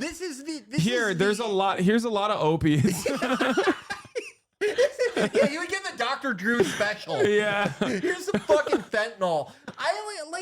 This is the act of like a guy who's gonna kill himself in 20 minutes. It's just so like no, he's so depressed he's and lifeless. So, dude, I know he sucks, dude. This is so sad. He has like this, bro. He has like this like quiet panic. Yeah, he's like sweatily nervous. Like the energy is just like coming off of him. The lights are hitting him in the worst way possible. God. Everything is bad. All the vibes are fucked. He gives you like he just emanates discomfort and internal panic. You guys remember that? Al Franken with the titty thing? With the titty thing? He's just so uneasy. This is so upsetting. He's like, I'm an upsetting comedian. I'm really edgy. No, you just literally make everyone uncomfortable. Yeah. Your personality. How your, does he not have one friend? Like, there's got to be a point where someone just pulls him aside and is like, dude, you got to cut this out. you gotta get a different, like, either you got to get a different job or you got to try something different. Like, dude, it's so bad. Do anything else. Start like finding furniture on the street and sell it on Facebook Marketplace. I don't care. Just like, don't do this. This is so bad. I don't think I'm the greatest live performer who ever lived, but like, these are all things that anyone with any like basic competence in it, like it's not just that you would think, oh, I shouldn't do that. You would just never entertain any of this. This reminds me of the first time I ever stood in front of a live audience and I wasn't like actually experienced in even being like a presenter. It was just like the nervousness is emanating off of him. Like I can feel it in my gut. It's just so bad. Anybody could do Al Franken. Just, be a little pretentious, plug your nose. Really, this is all you have to do an Al Franken, I didn't grab the titty. That sounds like I your grazed great the Anthony titty, Fauci so that's impression. really easy to do an Al Franken, really. Is he here? It's so quiet in the room, bro. Holy fuck. We considered so many people. Like I said, I was like the 25th choice. Don't expect much. I wrote jokes about 5 minutes ago. I think Rachel Maddow, they tried to get Rachel Maddow from MSNBC to host. She's basically a lesbian Stephen Colbert, right? You can't tell the difference. What? She's funnier than him. But no, they booked me, some guy you don't know who looks like Zach Galifianakis bang Macaulay Culkin. Fuck. God. Or as my girlfriend says, Aaron Paul banged Harry Potter. Yep, that needed a follow-up. Tiny. Can you guys even see me? This is ridiculous. Can you see me at all? Oh, he's walking around. brutal. Here we go. He's getting comfy. Yeah, I make everything look. Oh, he's getting in the dark. Oh no. No, you don't know. You don't know. When Tyler gets in the dark, it's like round 2 Conor McGregor. Yeah. Dude, that left hand. It's got it's riding the beam. He's about to connect with this audience. No, it's because he's so uncomfortable that he literally was like, I need to get away from the light. That's perfect stage presence. I want to hide myself in my body. Oh no. Huge. This is just a Hess car right here. This isn't even a real. This is just an iPad up here. Wow. This is just some graph. Just point. He's not doing crowd work. He's just pointing the things. Hey, it's a lighting fixture. Oh no. Yeah, look, it's the stairs. Damn, dude, you Off are the stage. electric. Right here. I'm 36. I look 36 from the front. From the back, I could be 12, I am a pedophile's worst nightmare. Do you know what I'm saying? I've caught 30 pedophiles since I've been in D.C. You catch me I should be working for the police department catching pedophiles, right? My body's a booby trap. Just hang out in the playground. We got it, bro. Yeah. From the back, it looks like you're a child. And from the front, it's like, oh my God, it's not a child. He is letting that he's marinating that shit. Yeah. He's just like, no, this one's my big one. Okay. Yeah, he's like, all right. They didn't respond to any of that shit. Let's hit him with the thermo nuke. Let's hit him with the H-bomb. Oh my God. From the back joke. Yeah. Why didn't Larry David want to work with him? He was afraid of getting upstage. Yeah. Larry David does not like working with people funnier than him. Oh, like Jesus. This fucking genius. Just wait, Yeah, just wait for some creep. Like, hey, little boy, you want to come with me in my van? I go, I don't know, mister. I don't think that's a good idea, mister. I thought maybe instead You want to come with me downtown? Gotcha. If you didn't laugh at that, you are a pedophile. CNN, table 4, gotcha. This is all set up. You're on to catch a predator. Lock the door. All right, we got this guy. He's got the pedophile glasses on, too. Look. Oh my God. This is literally it one got of the so much worse. He went in the crowd and just started calling everybody pedophiles. How does this guy not have like a Michael Richards like episode every time he performs? Bro's crowd work is calling people pedophiles. Like, we have to show this to Stav. Stav could learn a thing or two about crowd work. Like, Stav's crowd work's pretty good. It's not like this. Dude, this is a man at the top of his game. Dude, what the fuck? This is, like, I literally, man, when we started watching this, I thought he was just like a regular, like, shitty, middling comedian. No. He's like one of the worst performers I've ever seen in my fucking life. Dude, Dan Nanon would not do this. No, Dan Nanon would be crushing. He would never call everyone on the stage a pedophile. Everyone in the crowd a pedophile. Dan Nanon wouldn't do. He wouldn't have a part of his act where he's like, "Hey, look at the stage. Look at the stairs on the stage. This car is fake. That's an iPad." Yeah. What the? He's so nervous. Like he doesn't even get one shitty joke out, and he's like, "Oh, that bomb, fuck," and he just jumps to the next one. It's so enervating. It puts you in such a bad mood. Oh my God. This is so crazy. Look at this guy, right on the nose. You get a good look, pal, huh? Look at that. Can I try those on for a second, sir? Look at this. You see this guy in the playground, get your fucking kids. Can I swear? Whoops. All right? What? All right, clean those if you want to catch those pedophiles. Okay. There we go. You guys are like, this is a Michael J. Fox ripoff here. What? So many people, we asked Mitch McConnell to do it, but he froze up. Wait, I don't get it. The glasses weren't even like the classic, like. No, they're just like regular, like sort of middle high-end glasses. They're just square frame, blocky glasses. And then what nice glasses to fuck children in. And then he wore it funny to be like, like, like dude, this is like, just get a prop, be a prop comic. You can't, even a prop comic would be better than this. Oh my God. And it's you know it's bad when they pick a straight white guy with resting January 6th face. I mean, this is bottom of the barrel stuff. Oh God. I look like I stormed the Capitol. Dude, like, making fun of yourself is good. It can be very funny unless you are literally the thing you're making fun of. You know what I mean? Right, yeah. You have to come at it from a position of like, you know, you are so nervous and panicky that it just looks like you're just, you know, you're bombing and you're cognizant of that. Yeah. And you're just like, oh, you guys hate me because I'm January 6th face. I think like self-deprecation, at least in like the last like 15 or so odd years of comedy or like internet comedy, is like it's overdone a lot of the time. I think that I don't know. It's like it's an easy way to try to like make an audience like you. Like it's like, I don't know. I won't say it's manipulative, but it just like it's an easy route to that, right? But in order for it to be successful, there has to be like some countenance to that. You have to have shown off some like basic competence or ability to entertain. If you're like just fucking dying and you're like, hey, I'm a fucking loser who sucks. It's like, yeah, nobody. Well, this went from like very depressing to one of the saddest things I've ever seen. If he actually was funny, then when he says like, oh, they couldn't get anybody, so they got me. Yeah. That joke would have to be juxtaposed with like him being actually funny and would be funny in that situation, even though it's like a hacky bit. Yeah. Intelligent. This would have been a genius bit if he died immediately after his set. That would be the greatest of all time then. Yeah. Yes. No. Yeah.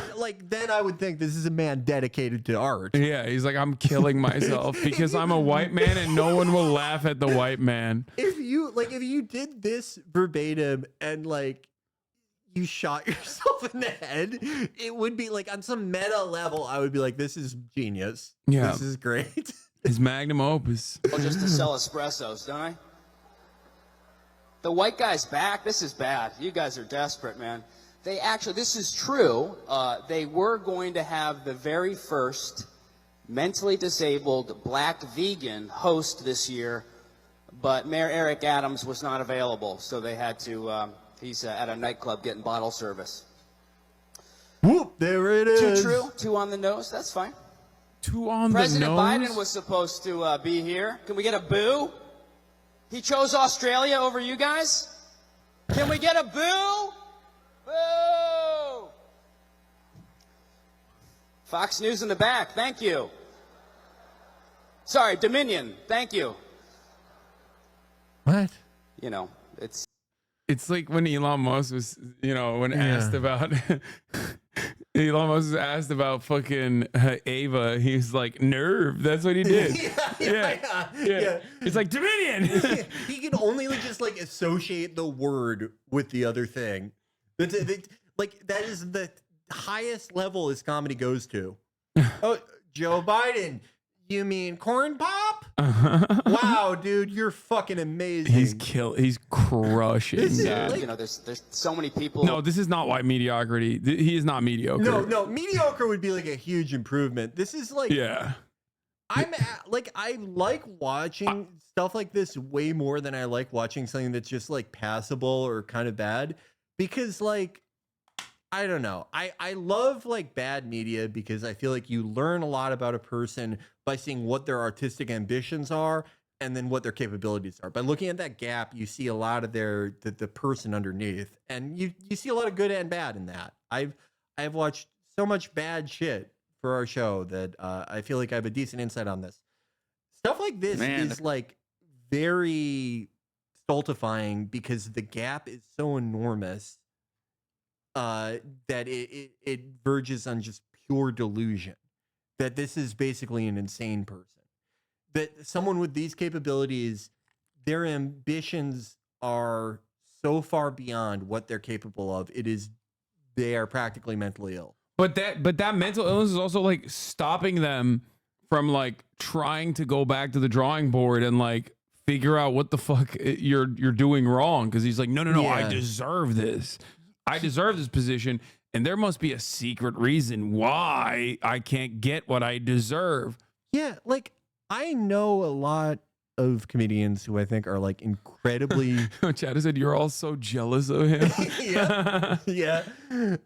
Like who died to get this man in front of this crowd? Like that's I don't get it. Like he got paid for that gig, you know? It's just like I know a lot of comedians who I think are like incredibly fucking funny, and they're funny off the cuff or like more scripted or whatever.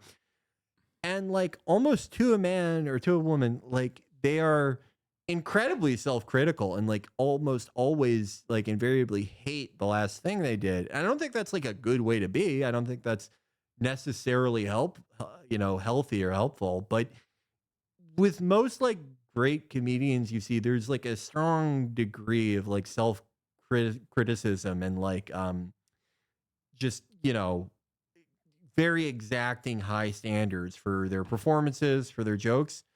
And he just has none of that. He just thinks, no, this is perfect.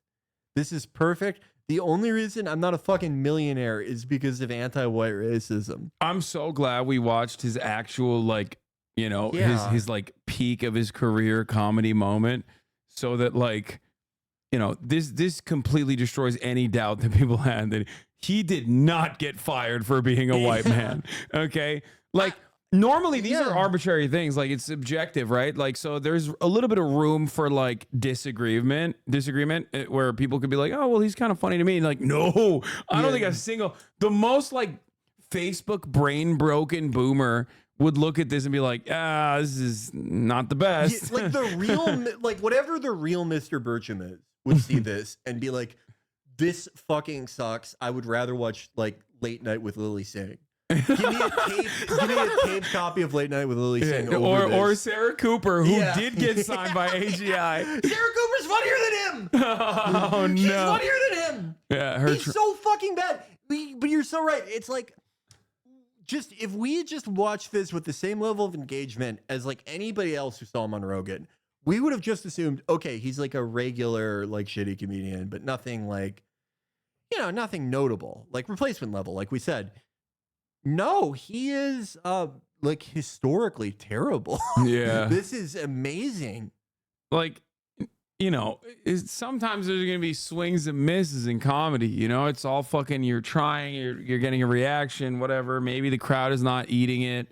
But like, this dude has not demonstrated a single fucking thing so far that is like even manageable. Like the closest he got to was the January 6th face, and even then it's like mid, and the delivery is so bad. The delivery not terrible. Here. There's a lot of courageous reporters in Israel. Round of applause. Right? All right, let's see where he goes with this. Doing the Lord's work. Those, obviously, you know, I don't think it's controversial to say those terrorist attacks were terrible. Or as CNN calls it, a mostly peaceful war. So, what year is it? What fucking year is it? Oh God, bro. Were the Swift boat veterans there? Oh my God. Was there a hanging Chad? No, I thought he was gonna like make fun of, you know, the journalists in Israel and be like, yeah, they're really unsafe right now. No, he literally meant it. He was like, yeah, no, they are brave. Thank you for being in. Thank you for reporting on this great war that Israel's doing. Yeah, thank you for being in Tel Aviv. Like, it's so difficult for you guys out there. Like, I genuinely thought he let it hang. He let it hang, dude. Oh my God. He was like, hold for applause because it is coming. Oh my God. Dr. Fauci was supposed to be here. But he's busy planning the next global pandemic, so couldn't make it. All right, one more Fox person. Thanks a lot. Did you notice that war ended? Right? I mean, the whole COVID thing, it ended right when Ukraine was invaded. You guys know that. You stopped reporting on COVID. It was like done the same day Russia came in. That was a little suspicious. I feel like if that war didn't happen, Fauci would still be on the TV right now. You're like, bro, what the fuck are you talking about? Dude, he is, now he's just a rant. Now all pretenses of comedy are gone. And another thing, you fucking lied. Fauci lied, people died, brother. Yo, this is not even, where is the joke? He's just ranting. This is so This is fucking amazing. Dude, I assume he's going to do the impression. I really want him. Please do it. Dr. Fauci, it's been 3 years. You said 2 weeks to flatten the curve. What I actually said was, we are too weak to flatten the curve. It's not humanly possible. The joke 4 years in the making. You're all sponsored by Pfizer. Never mind. I knew that wouldn't work. You guys have a lot of... I feel bad for the media. You guys have tons of competition right now. Your main competitor is teenagers on TikTok. Did you know that most people now trust TikTok to get their news? They're getting their news from a communist Chinese app. That's really sad. I like TikTok, but I think TikTok would have been a better name for a dating app for women in their late 30s. How old are you? All right, speaking of angry feminists, CNN is here. Round of applause to CNN, right? We actually left 2,000 seats empty on the balcony there to commemorate CNN Plus. So we'll just take a moment of silence. What? All right. What was it? Yeah, that's how a memorial works. Tell a joke? Your entire news media organization's one big joke. Nailed it. Fake news, right? Fake news. We call fuck. it. Oh, holy fuck! Oh, God damn it! Oh no! He hit the Trump. So painful. Oh no! Like someone said, tell him you got owned by like Jake Tapper. Yeah, okay, yeah. That is, you should at that point kill yourself because it's like he is the lead. The guy who wrote faux shizzle in the media land literally told you, tell a joke. You're here to tell a joke. He got, like, Dana Bash or someone just tore his asshole open. Dude, he's some just fucking former Bush administration ghoul was like, you suck, and they were right. Like, someone needs to walk him to the glue factory. It's done, bro. It is so bad. God. Oh no! And it's like, what do you not like about Biden? You hate TikTok. You love Israel. you love making confusing and alarming public appearances where you forget your words. You're Biden. You agree with him on everything. Yeah. You should vote for him. Oh no, dude! This is like in the running for a Steven Crowder style TikTok. Chatter was asking like, who's worse, him and Steven Crowder? I don't know. Fake news. No, Steven Crowder is better So than him. sad. Brendan Schaub is like way better than him. Oh, he's still going with the Trump. CNN interrupting me. So sad. So sad.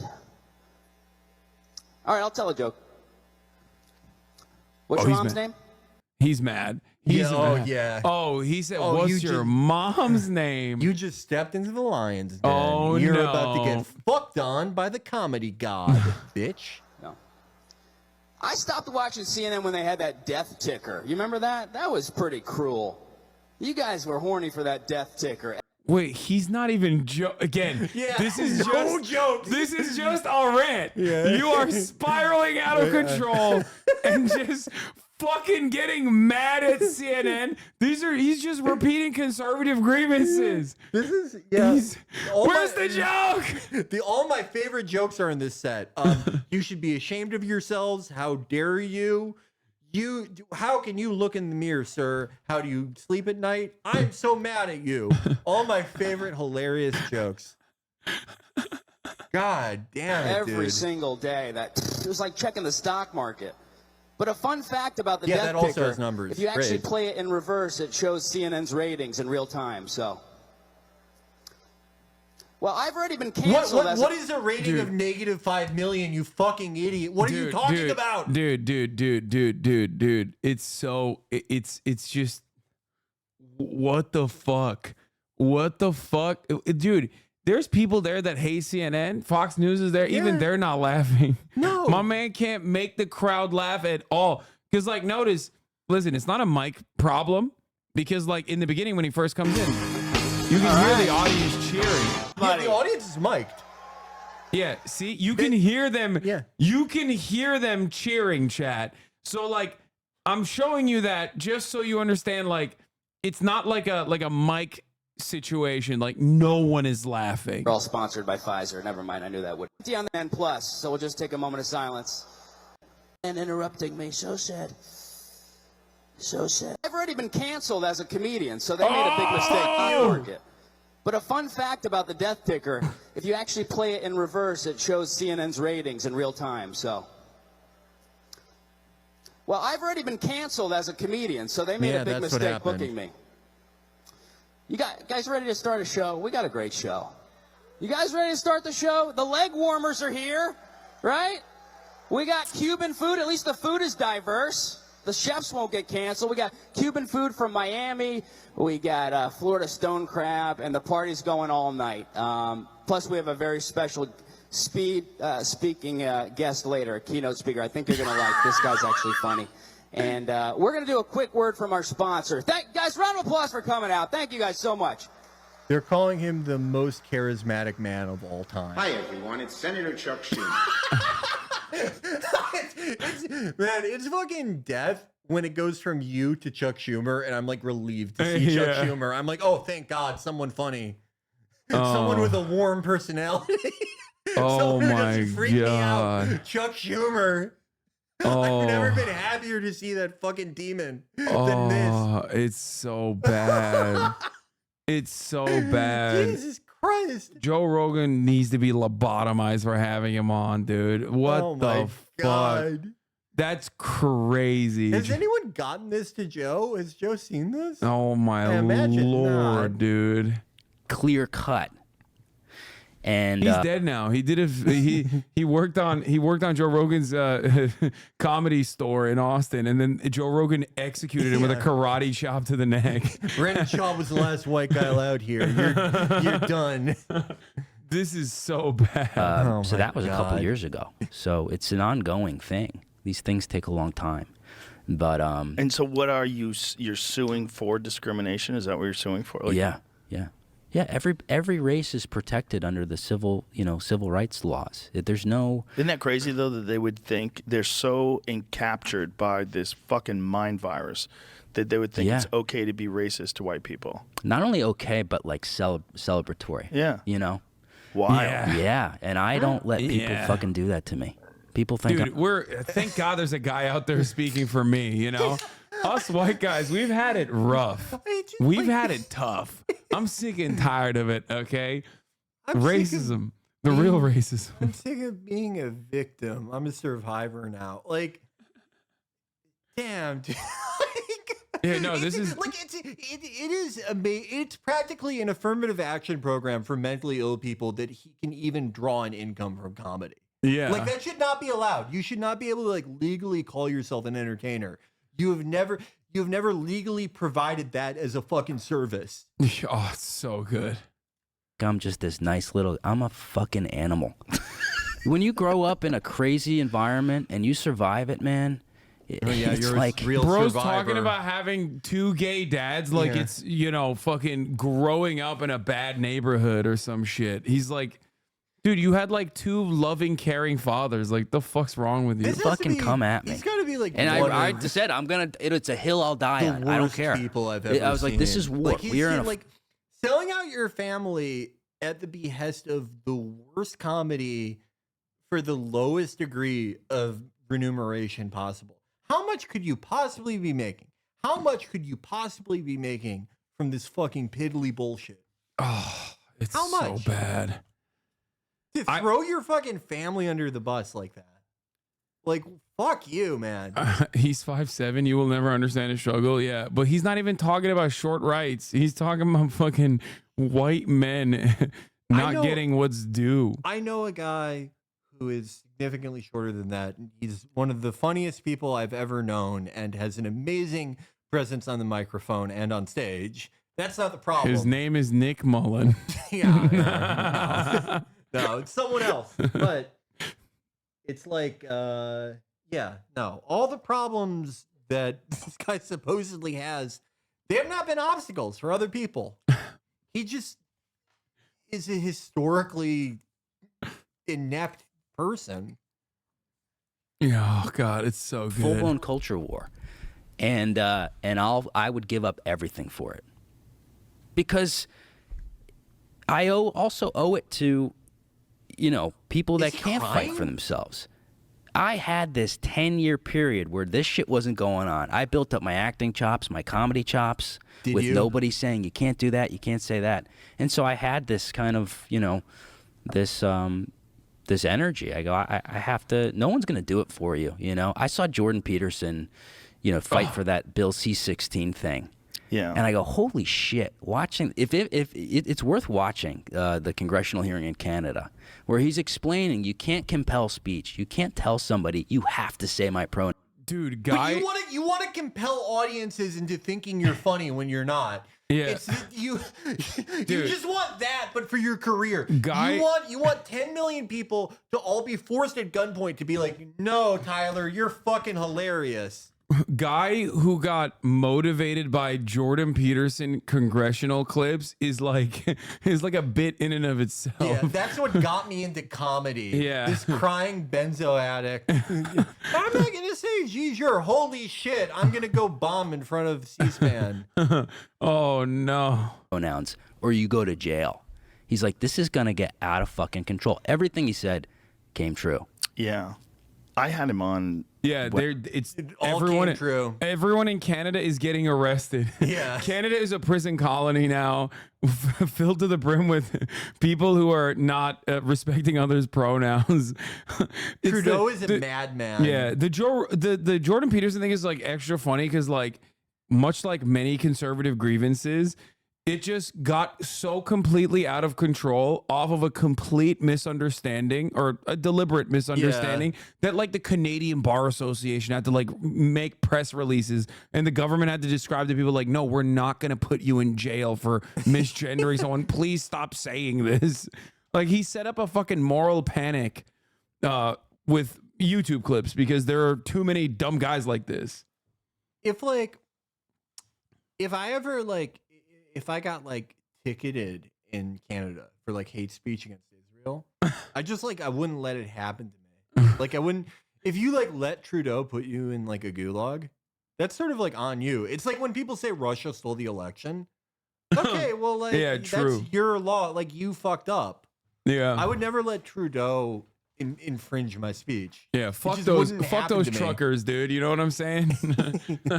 Trudeau could never do anything to me.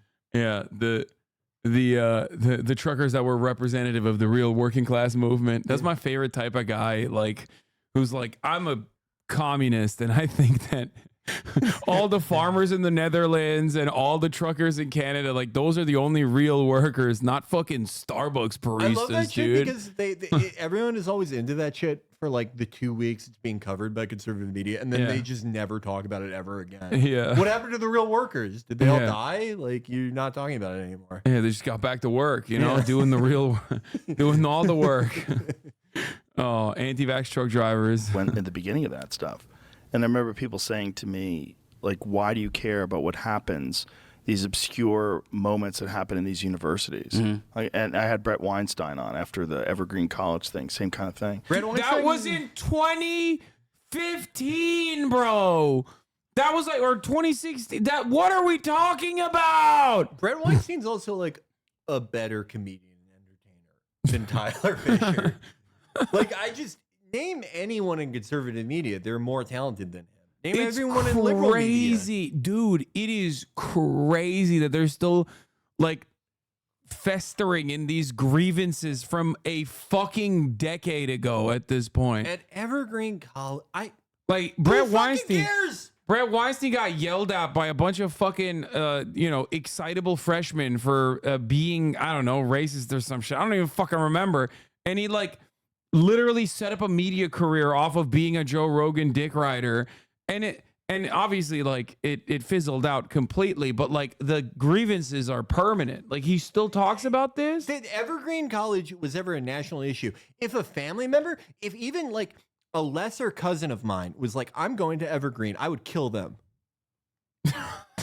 That's how unimportant of a college it is. I don't give a shit. Dude, it's not like a national issue. Dude, it's like these like liberal arts universities with like 8 fucking students, like, which by the way, ironically, every single conservative commentator has graduated from. Yeah. That's one of my favorite things is like when I hear some dumb fuck like Tucker Carlson or what's his face, Jesse Waters or whatever, like talk about liberal arts university. I'm like, bitch, you have a theater degree. Yeah, you went to Bard. Yeah, like what are you saying? What are you saying? You have a liberal arts degree from like a 65-person college that like only secret white supremacists go to. Like only they know about it. No one else knows about the college.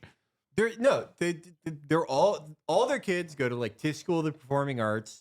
They go to Montessori schools. They're not going to real universities. Michael Richards graduated from Evergreen. Who's Michael Richards? Yeah, see, look, and he fought the woke mind virus. Like he won. It didn't work. He beat them. Michael Richards is Kramer.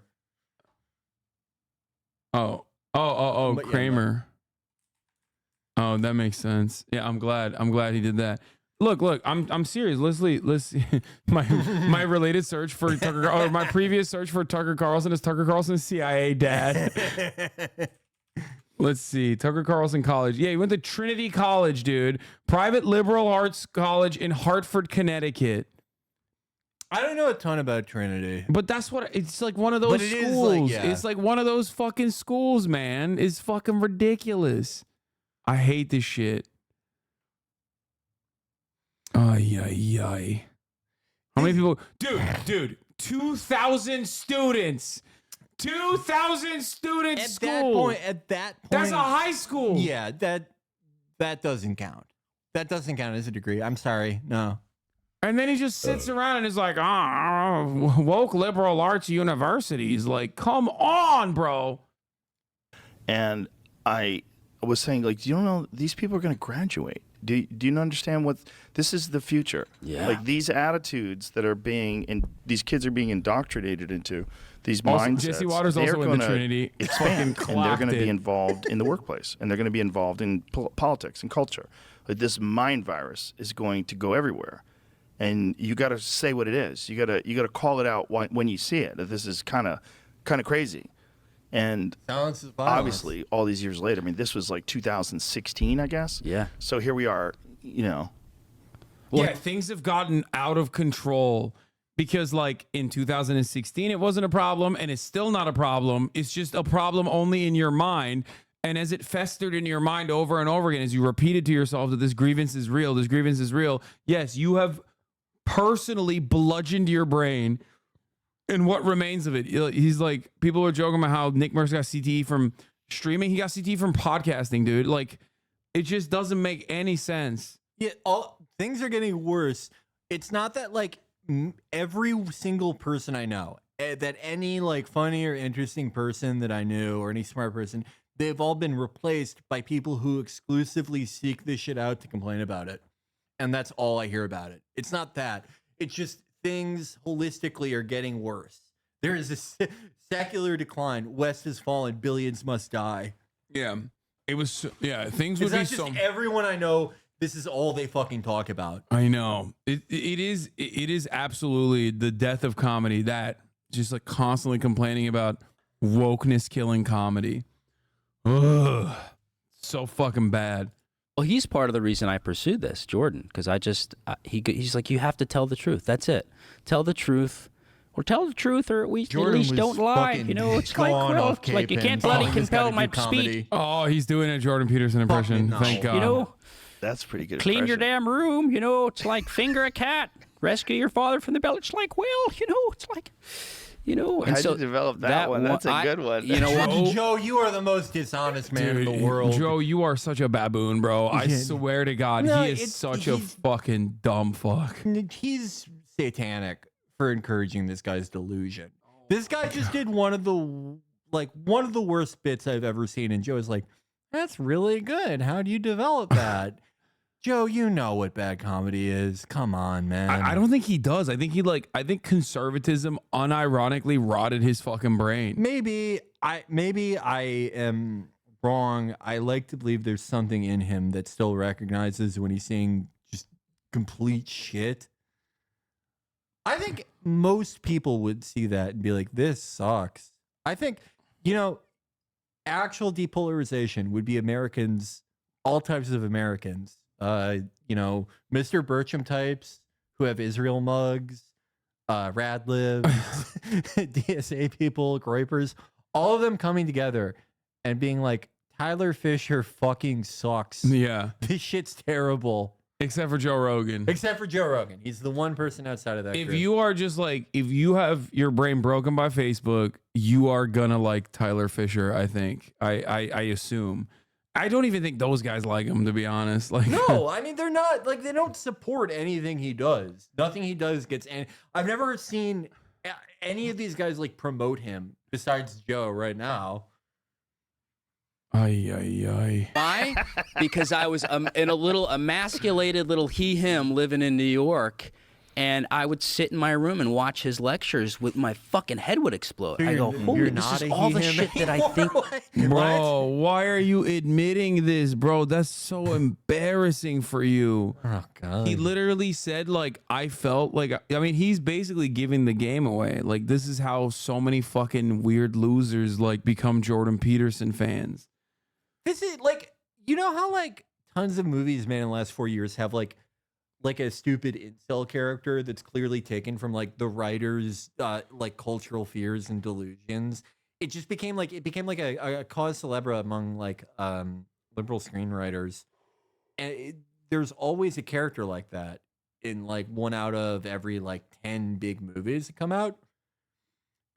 This is like, if there was a kid like if I saw a guy who acted like this and did his exact content and said the things he says in one of those movies, I'd be like, come on, guys. Like, some artistry here. Yeah, this is so it's fucking too on the nose. It's nose. too on the nose. It's just so, like, he's not...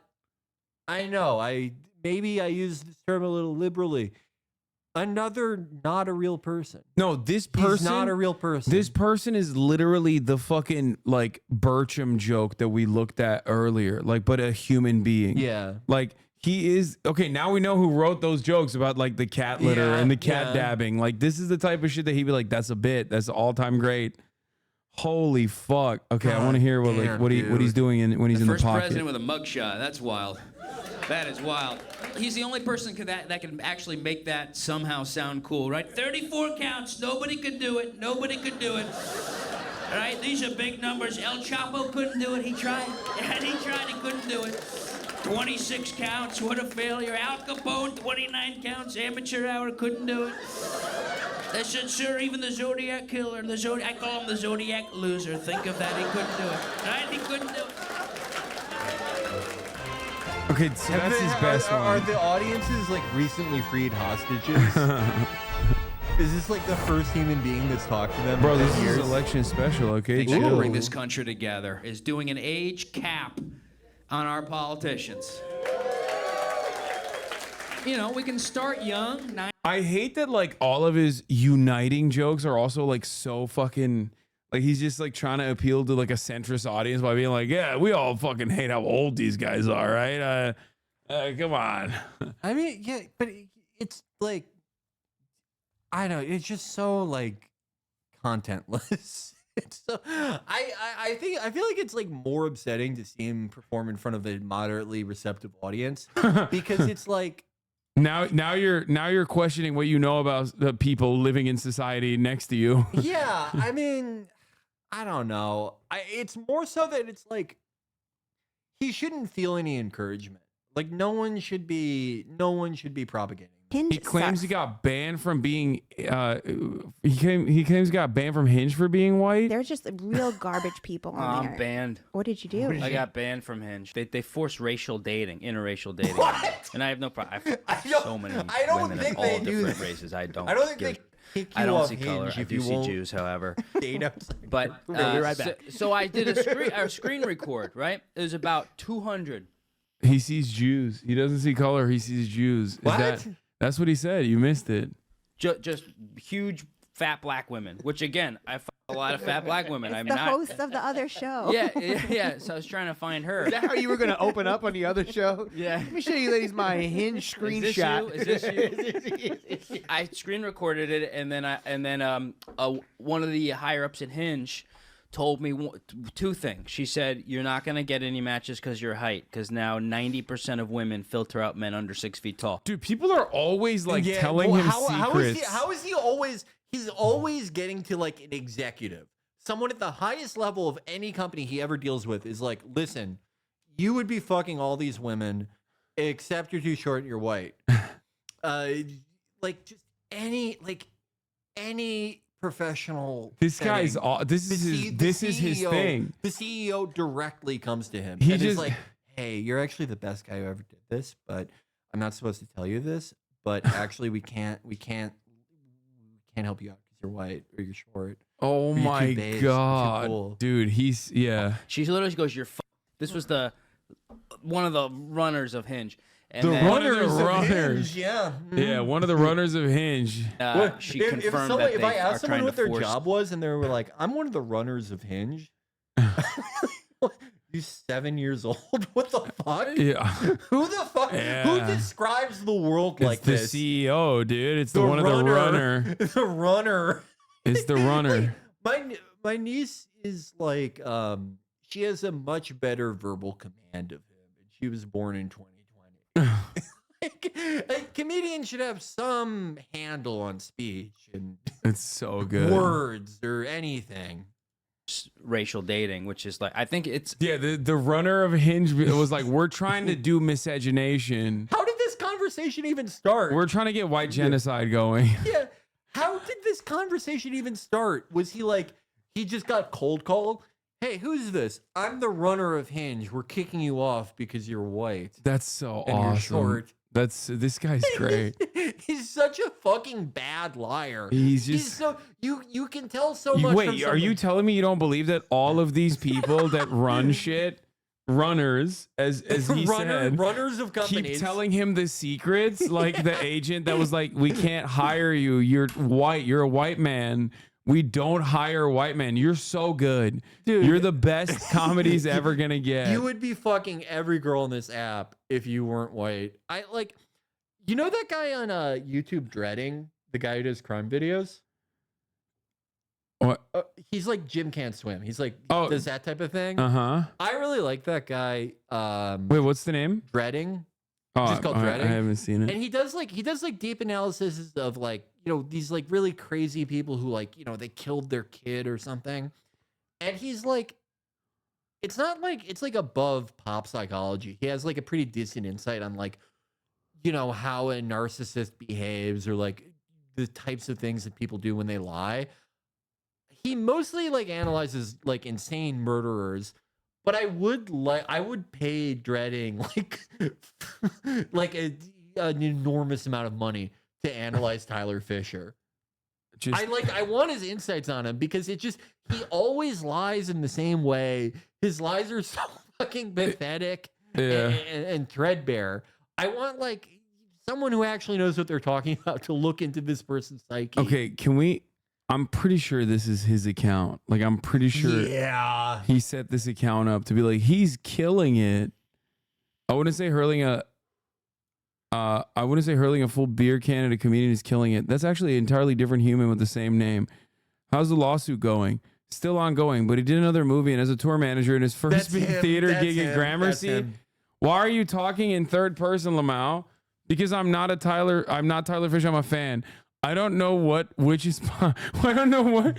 possibility is sadder. This fucking guy cooked Well, him. if I was Tyler, I'd have more money. But I agree, liking a comedian, talking about him on Reddit is Tyler, I'd have more money. This is him. That's him. Oh my God, this is literally him. He's going into every fucking subreddit. Hey, have you guys heard about Tyler Fisher? He's pretty rich and has a pretty big cock. Oh my God. Oh my God.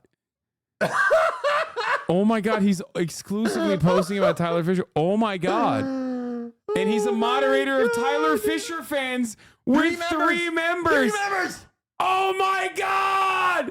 Joe Rogan, you fucking moron. You had a guy who has who runs his own fucking fan account with 3 members. You fucking, what are you doing? God, dude.